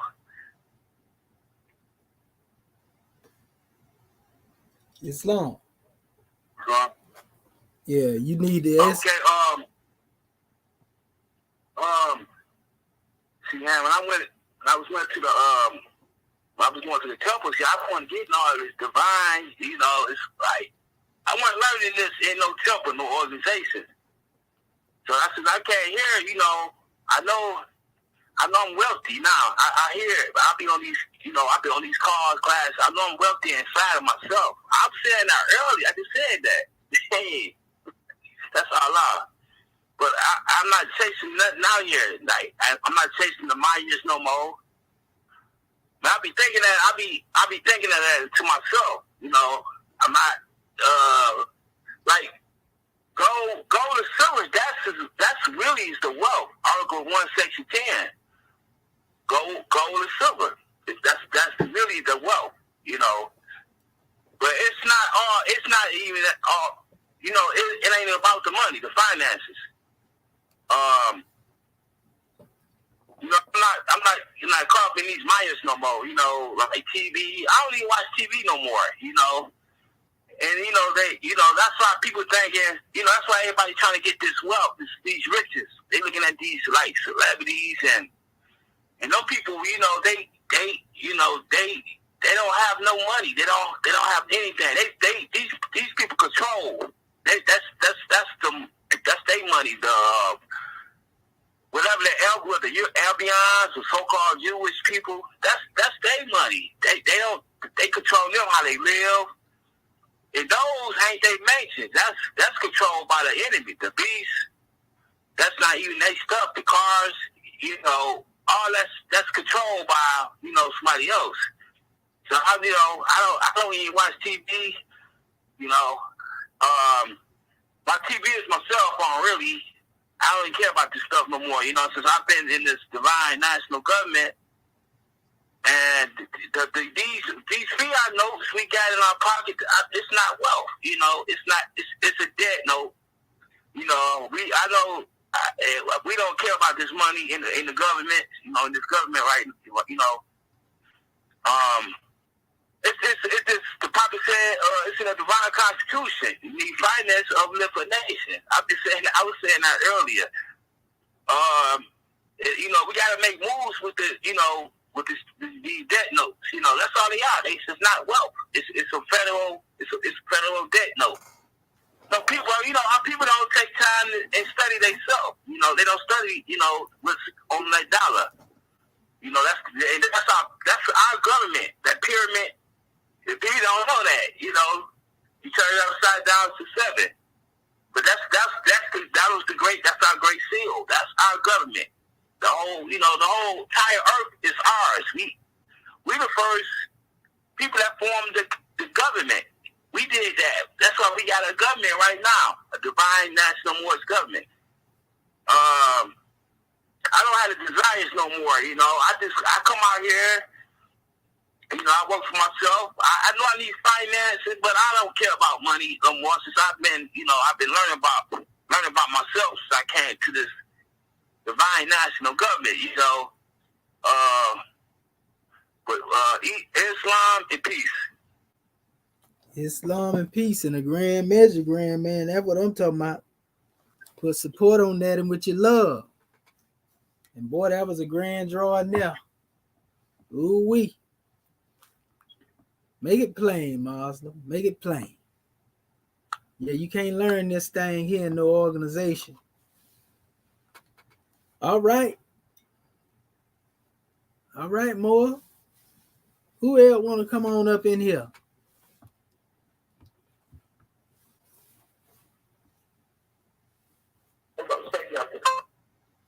Islam? Who that with their phone star 6? You trying to come in? Islam. Islam, grand man.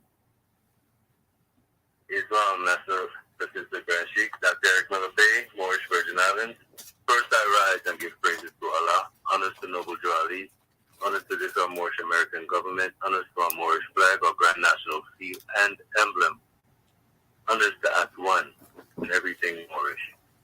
Honors to this our grand class this evening, Moorish perspective. Honors to all the Moors that spoke before me and those who will speak after me. The grand topic at Ayat 1. The Moorish American national, to whom Allah has given riches from his treasures of divinity and blessed with the tools of the workshop of the mind to work them right, for them to use, rightful use, as we unfold in a peculiar favored, is peculiarly favored to have a prophet that brought us everything it takes to save us as a nation, and highly distinguished as national Moorish Americans of a divine government with national flag, Grand National seal, Grand National emblem, high national standards of love, truth, peace, freedom and justice, principles that have surpassed those who can't show holiness, can't show unity of the rich and the poor. So we are the rich within this Moorish American government, and it is our duty to show unity in holiness and love. With that, I say gratitude for allowing me to speak. Peace and love. And gratitude and peace and love to you as well, grand man. Praise be to Allah for Moorish American and Moorish Americans. Peace and love. All right. Islam. We got room for one more who may be biting at the bit to get their measure off.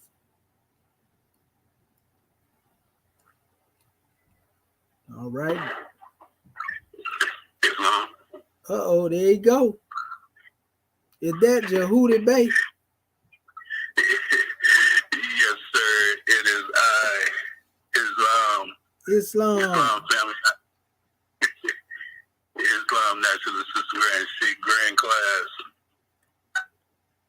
Islam family, I am Dr. Akul Haru Jehudi Bay, North Carolina Consul General. First, let me rise and give all praise to mighty God Allah. Give honors to our holy prophet, El Sharif Abdul Ali. Let me give honors to a Moorish American government, its officials, Act 1. Give honors to our flag, our seal, our emblem. Give honors to all Moorish Americans here, there, and everywhere. Honors to you, Dr. Shahid, for this class this evening. Islam family. First of all, Dr. Shahid, I want to pardon self. I was in and out of your demonstration. We were diligently trying to handle the situation here in North Carolina, and I see that your demonstration is on Ayat 1 in chapter 49. And the man who Allah hath given riches and blessed with a mind to employ them aright, particularly favored and highly distinguished Islam. And us being here in the Moorish American government, we have all the riches that the great God Allah has favored us with, being free, having our 5 highest principles that distinguishes us from all others, able to govern ourselves with all the attributes and potencies of our great God Allah, being who made us, being part of the great God Allah, given all the love and wisdom and knowledge that has been bestowed upon us, given it freely to those who come on these conference calls and those who we meet here and there in the byways. We give homage to you, Dr. Shaheed, for always being on your post and bringing this high knowledge to our brothers and sisters, our gods and goddesses. We give honors to you for all that you've done and continue to do. And being a Moorish American Muslim here in the Moorish American government, we are truly, truly, truly blessed. And I say that from so many times there's been confirmation that we're in the right place at the right time. And tonight,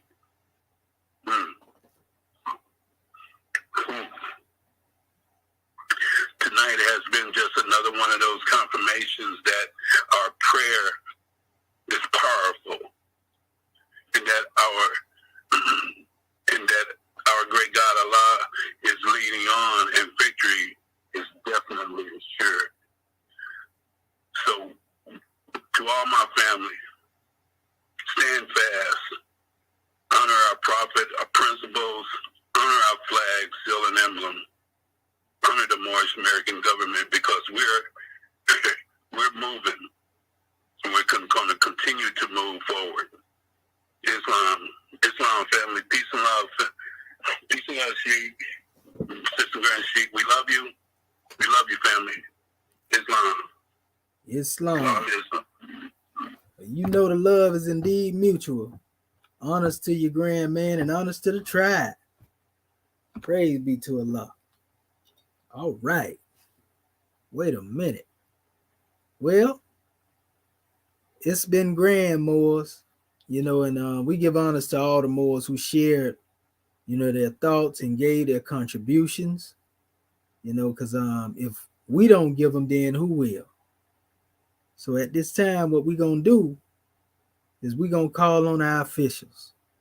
Starting with Sister Alcetta Moonell of the Rob Moonell Tree. You there, Goddess and Queen? Islam. Islam, sister. You got the floor. Gratitude. First, let me rise and give all praises to Allah and our honors to our Prophet Noble Drew Ali, honors to our Moorish American government, our officials of our government, and our citizens. Honors to you, our National Assistant Grand Sheikh, Dr. Shadu Ameti Amuheji Shepsel, for opening our conference call according to law. Honors to Sister Kurtabe for taking registration and reading the subject chapter of the week. And honors to our Moorish kin for bringing forth their grand measures of understanding. Honors to Act 1, our National Grand Chairman of Moorish America, Dr. Akhenaten Pertham Roots, and Cumberland, a National Grand Sheikh of Moorish America, Dr. Serapis Amin Rael, and yourself, Grand Man, our National Assistant Grand Sheikh. Okay. Ayat 1. Subject matter: the man to whom Allah hath given riches and blessed with a mind to employ them aright is peculiarly favored and highly distinguished. Islam. And I was listening to your giving the breakdown about what most of humanity think is riches. Everything is based on the carnal, the physical, the tangible things that they could hold in their hands and don't realize it's within.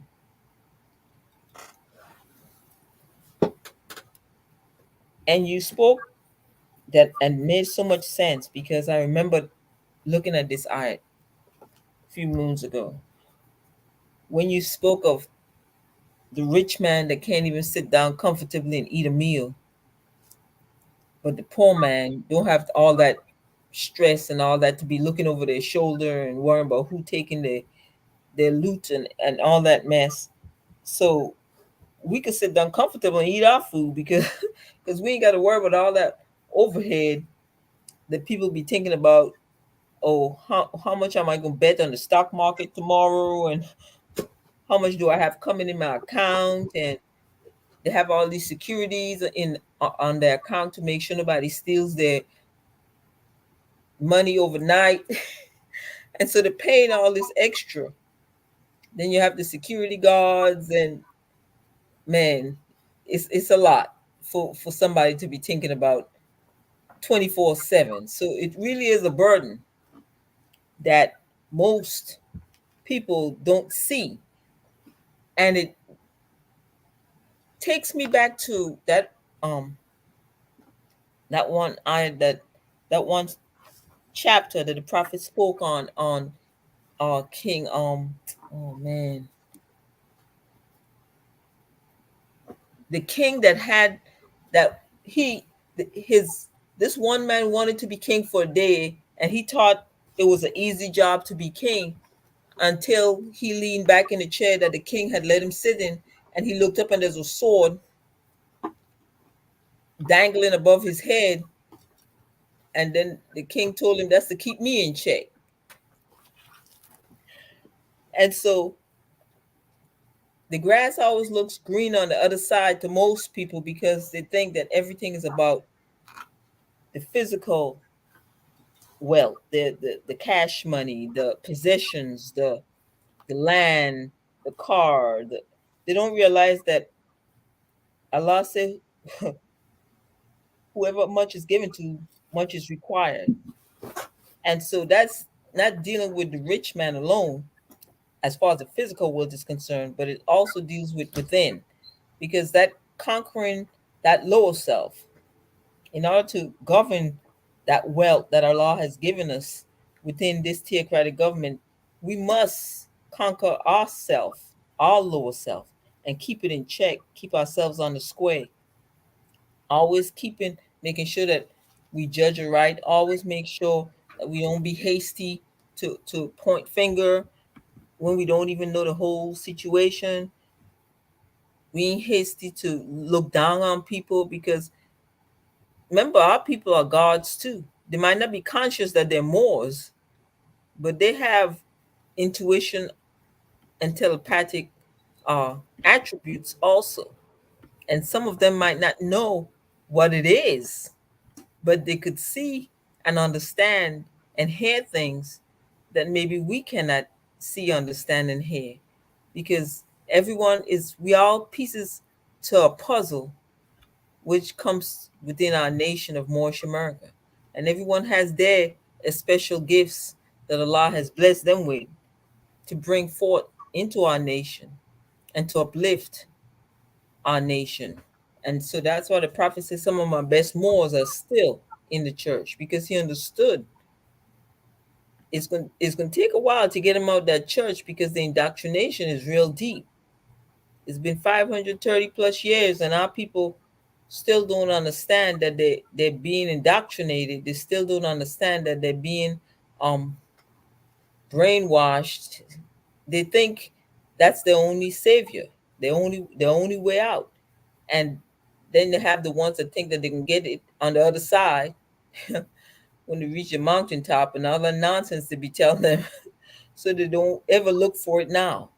And so this was a grand class, Mo. because it definitely shows one that once someone is helping you, once you have the ability or in a position to be a director, let's use that example, then you're not supposed to take advantage of the lower masses because you know you have the directorship position.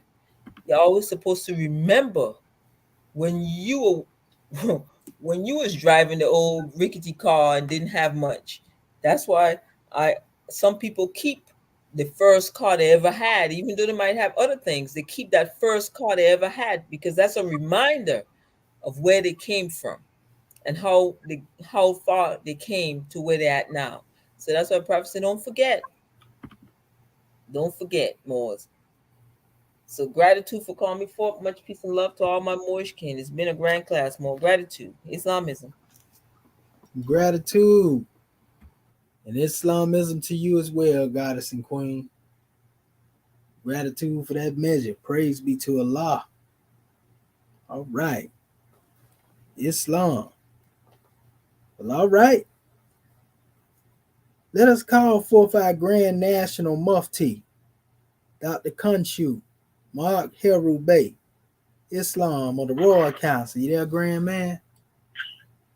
Islam. Islamism without the schism. Islam. That's our religion. Gratitude, grand one for the class of evening and common sport. We rise giving all thanksgiving, adoration, worship, and praise to the only one worthy of those things, the great God of the universe, our Father God Allah, the most beneficent and the most wise. And we give the highest honors that we can give to his prophet, our prophet, the last prophet in these days.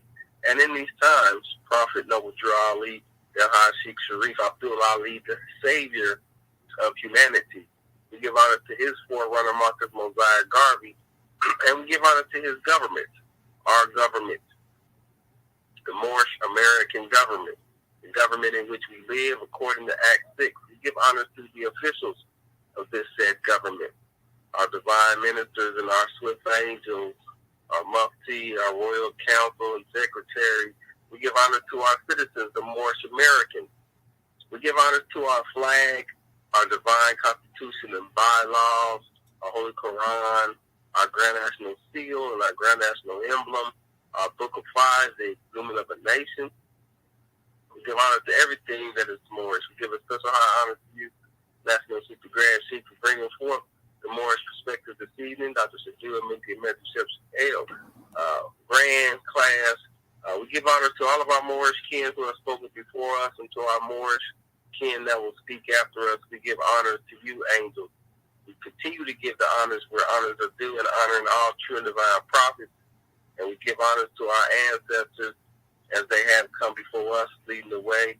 And we are them today without doubt or contradiction because no one has the power to change man from his descent nature, and praise Allah for that. And this in the grand class, grand subject matter, this first ayah of the holy unity of the rich and poor, the man whom Allah has given riches and blessed with a mind to employ them aright is particularly favored and highly distinguished.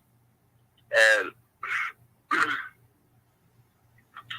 I thought about that, the riches, and, you know, for me, when I look at that, I look at Allah and him giving the ones, or the riches being time and health, you know.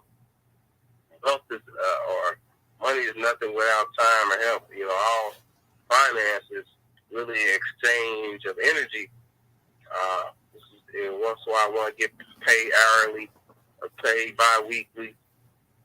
You know, we're dealing with an aspect of what one considers time. And, of course, health is something that, you know, everybody's willing to pay for it, you know, when it comes down to not having it. And so it's one of the things that will make one, could make one most rich. This is why doctors and healers and these ones make a lot of money because, you know, this is something, health is very important to people. It's really one of the most important things that you can have. And so ones who spend their last dollar, exert their last energy in order to secure that. And so when we look at that health and time, and say, you know, when the man whom Allah has given that health and time and blessed with a mind to employ them aright, is particularly favored and highly distinguished. So when you got the right mind on how to employ your time, so you can be particularly favored. Other ones who have driven themselves to greatness, and they say this. They have the saying is that everybody has 24 hours. Everybody has the same 24 hours, the rich man and the poor man. So what you do with those 24 hours is what's going to distinguish you from the next person. You know, that's what's going to distinguish the mark you leave or the greatness that you achieve from anyone else is what you do with the time that you're given. So once again, it's a time, talking about time again, when it is how they got to where they at. It's what they choose to do with that 24 hours, with the minutes of the hours of the day. And so when you have that mind to employ it wrong, you know, you can allow, you can, I won't say make a lot of money, but you can accumulate wealth, or you can generate a lot of currency because of what you're doing with your time. It's the same example of the piece of metal that's used to make the 10-cent nail. It can be the same piece of metal that is used to make a $50 watch gear made of metal. You know, the same metal, but it's formed differently. The time that was taken to form it makes it in its use. It's what makes it look at different work. So, you know, when you got the right mind, when one says, "Come man," and turn into another man. This man one time working at the car store, he was a teacher, right? He looked real bummy, and he was just, you know, he looked like he was homeless. And then he pulled me to the side, and he was like, "Well, yeah, I look like this, but really I'm a millionaire." And he's like, "I used to be a chemistry teacher at for high school because he had like a whole bunch of like computer parts and stuff." And he was like, "Well, what I do is I extract the gold out of these computers and telephones and things. People just give them to me." And he's like, "I extract so much gold. I got pots made of gold. I just plain black." And he was just, you know, I wasn't no threat to him, so he didn't mind telling me. And I could sense, I could see it. And you know, just the fact what he was telling me, how he used his time from at one point being a teacher, making maybe 20,000, 30,000, maybe 40,000 a year, to being a millionaire just by taking his knowledge of chemistry and applying it to what people were throwing away in the trash. He set himself and his family for life. And he rolls around looking dusty and bummy like he's junking, but really he's using his brain to really, you know, do some great things. And that thought pattern and meeting him really inspired me on that thought. And so I'm just saying that because this is, like I said, this is very important. We look at the holy unity of the rich and the poor. It has a lot to do with how one uses the time and their health or their gift of life. And if you use it with the right mind, then one can really be particularly favored,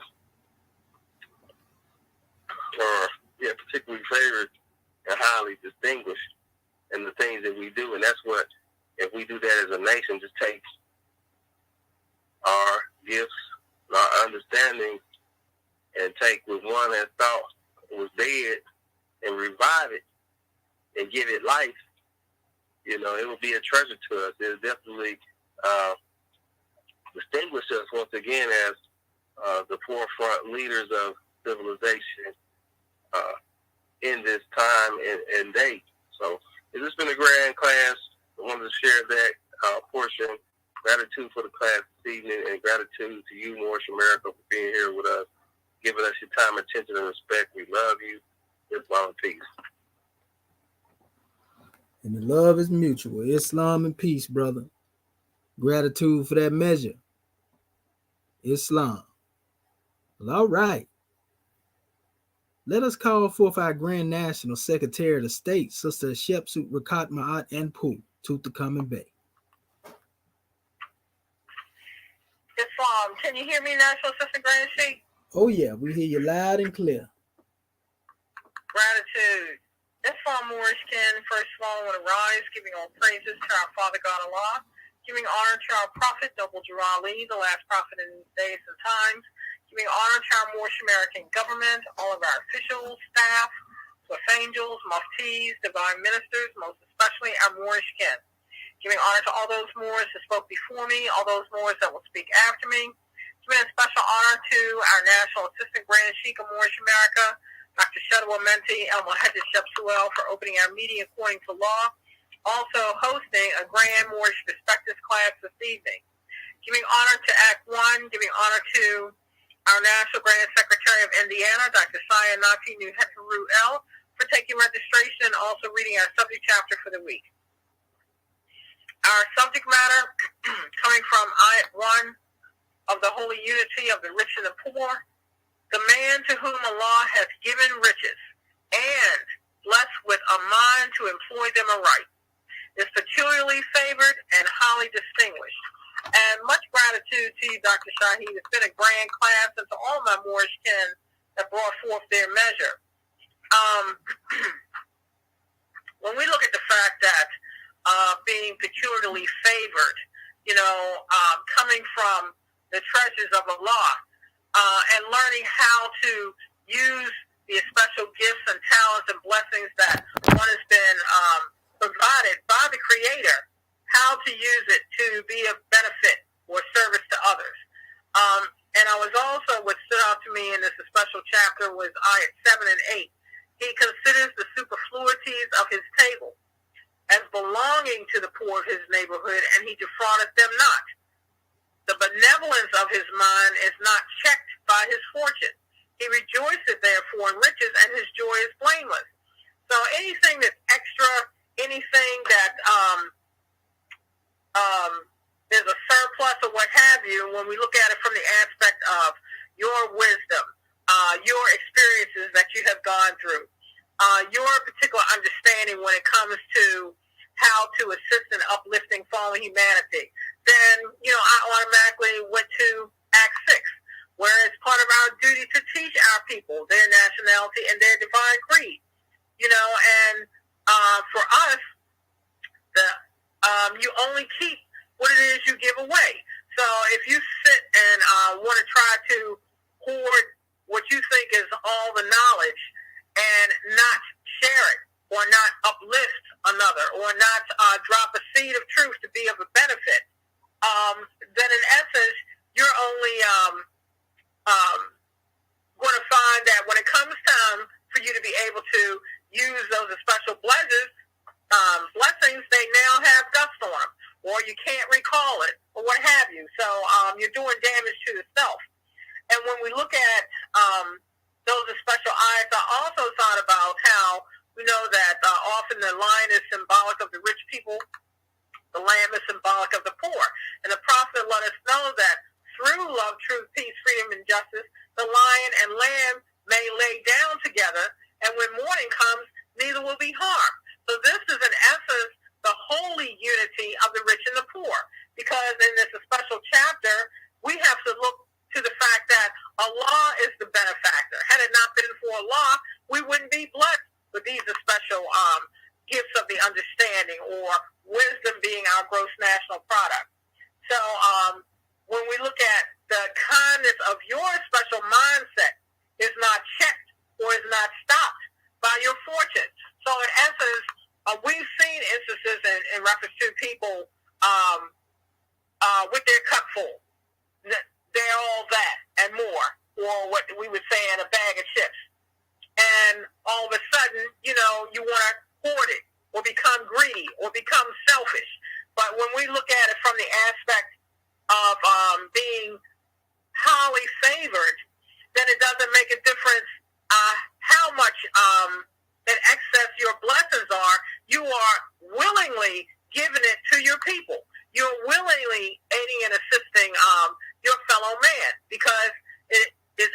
duty to be a friend to mankind. So when we look at the blessings are not opening the door for one's ego or vanity or selfishness because of the goodness of one's mindset. You know, how can I, looking for ways to assist and enlighten others. When we look at the blessings of the rich, you're not taken for granted. I'm rich, and it's about all that. You're not taking these things for granted. So you remain on a level of being grateful to the Creator for the blessings that you have received. And that's coming from, let not the rich, therefore, presume on his riches, nor the poor in his poverty yield to despondence. You know, being in a miserable condition where I'm not as wise as this one, or I don't have really a lot of understanding. Well, when you look at it from the level of that mindset, you are still dealing with peace of mind. You don't have people trying to set you up, or, hey, that one's on the front line. Let me see what I can do to try to take them off the count, or try to put his light out because of competition or jealousy or hatred.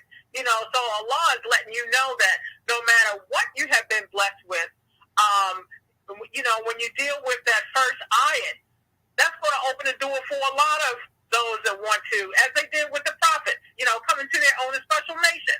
Their people were the last ones that recognized their own prophet.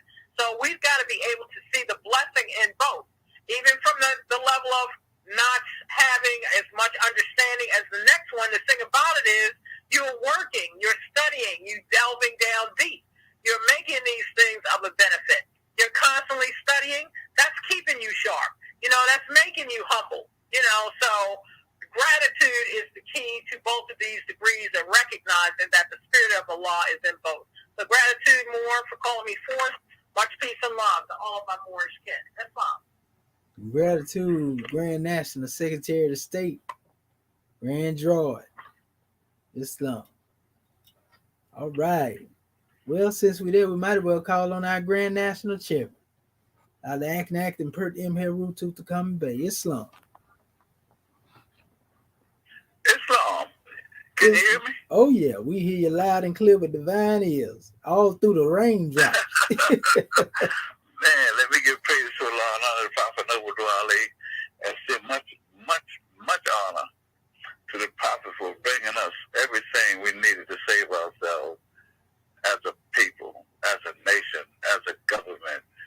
Man, we are the rich, and we don't let the poor do nothing. Man, we just bless and honor, just give praise to Allah for everything. And I'm looking at this special chapter, and this has been a grand guidance to me down through the years in many ways, because most of the majority, in fact, the foundation of all my teachers come from the Prophet through the Quran and the divine Constitution. So when you put these things together, we find ourselves so honored, so blessed that we are fortified with all kinds of honors and blessings and things. And really, it doesn't matter, because, I've been to colleges, I've been to schools, I've been to high schools, I've been to high schools, all kinds of schools. But the thing about it is, the greatest school I've ever gone to was right here in my Circle 7 Quran. The greatest school I've ever gone to was in my divine Constitution, with its bylaws. And the principles of love, truth, peace, freedom, and justice cannot be superseded. I don't care what kind of country you come up with. You ain't going to beat love, truth, peace, freedom, and justice. So, we are so honored, so blessed, and so good. Lord, I look like I got on new shoes already. I'm ready to kick. Lord, we love you. It's an honor, blessing, peace and blessings. Thank you. Islam, Chairman. Gratitude for that grand measure, grand man. Praise be to Allah for Moorish America. Well, all right. Well, since we're there, we might as well go on ahead and invoke the Godhead. Where our Grand National Sheik at? National Grand Sheik Dr. Serapis Amin Rael. Islam, you there, grand man? You see, you fit in, get in. Uh-oh. Praise Allah for this wonderful blessing that we've been fortunate enough to bear witness to Allah's love through our angel, Dr. Serapis, and we give honors to our assistant Grand Chief for setting out a cold measure this evening, and for those who gave their lesson that gives us the ability to see exactly what's going on within this Quran, and the fact that we open up our heart to the measures that we run into along the way, because they're there for us to grab a hold of their significance and make them applicable to our life sums, and give us the ability to recognize ourselves in everything that we do. You know, and the fact that Allah has given us riches and in one aspect, not so much being poor in another aspect, but being in the ability to have that which is fortunate to have, but to being rich in the promises that one brings about that which he's on earth to acquire, and that's the peace, love, and law. This is where we coming from as Moorish nationals, being able to get a drawing off of Allah's lesson and blessing to us through his angel, and the angel bringing his measure to us throughout Moorish America. This is why we say, long live Moorish America. So we want to definitely give honor to this lesson this evening. And Dr. Shaheed, thank you for being gracious enough to not only give us the drawing, but to explain and express in furtherance as to the definite meaning of it, the rich and the poor, and being able to give us a drawing on how we make it applicable to ourselves as nationals. Praise Allah. January 15, 1929. A warning from the prophet to be read in every meeting. I hereby inform all citizens that you seeing all radical agitating speeches while they work in their homes or on the streets. We have a peace and not destruction. Stop blasting cars of Europeans to cause confusion. Remember your cause for your salvation. Fade your baby's daughters will be a severe consequence. You have to love, truth, peace, being with justice. And when these principles are violated, justice then will take its course. Any citizen or group of citizens or overly feelings towards the government or the prophet violate the divine covenant of the Moorish movement. We receive their reward from life for unjust deeds. All true Moors really must obey the law laid out in them by their prophet. If they lose confidence in the prophet, they should turn in their garden button. Since one interprets affairs and return to the state where the prophet found you. This is a holy and divine movement founded by the prophet Noble Drew Ali, and it's the prophet is not right, the government is not right. The prophet, therefore, is sending out the divine plea to all Moorish Americans. They do their part to protect the prophet and the government. It's an everlasting movement founded by the prophet to the will of Allah.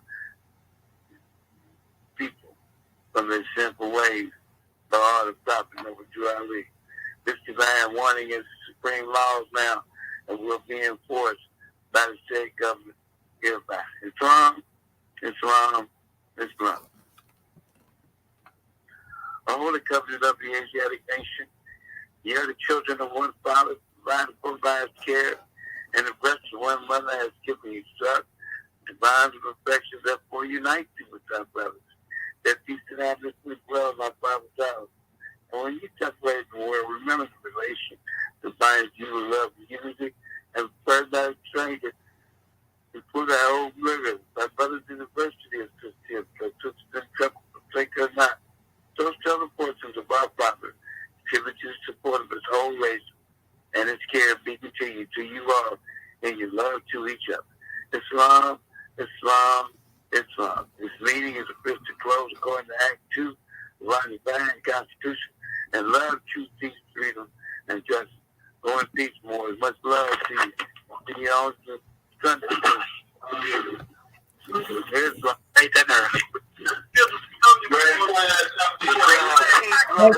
Great class, National Sister Grand class. You get to pay your dues, more. Don't forget to pay your dues. We love you, family. Islam, Moors, Islamism without the schism. Great plan, great plan. Love all your rules. Don't forget to pay your dues. Don't forget to pay your dues. And don't forget to look out for your Calvin John. We love y'all. Peace and love. Great plan. Islam, Moor. Peace and love, Moor.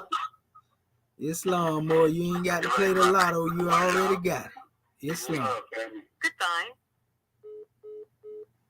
All right, family. We give honors to everybody who showed up. And we say gratitude, Islamism without the schism. And we'll see you later. Praise be to Allah.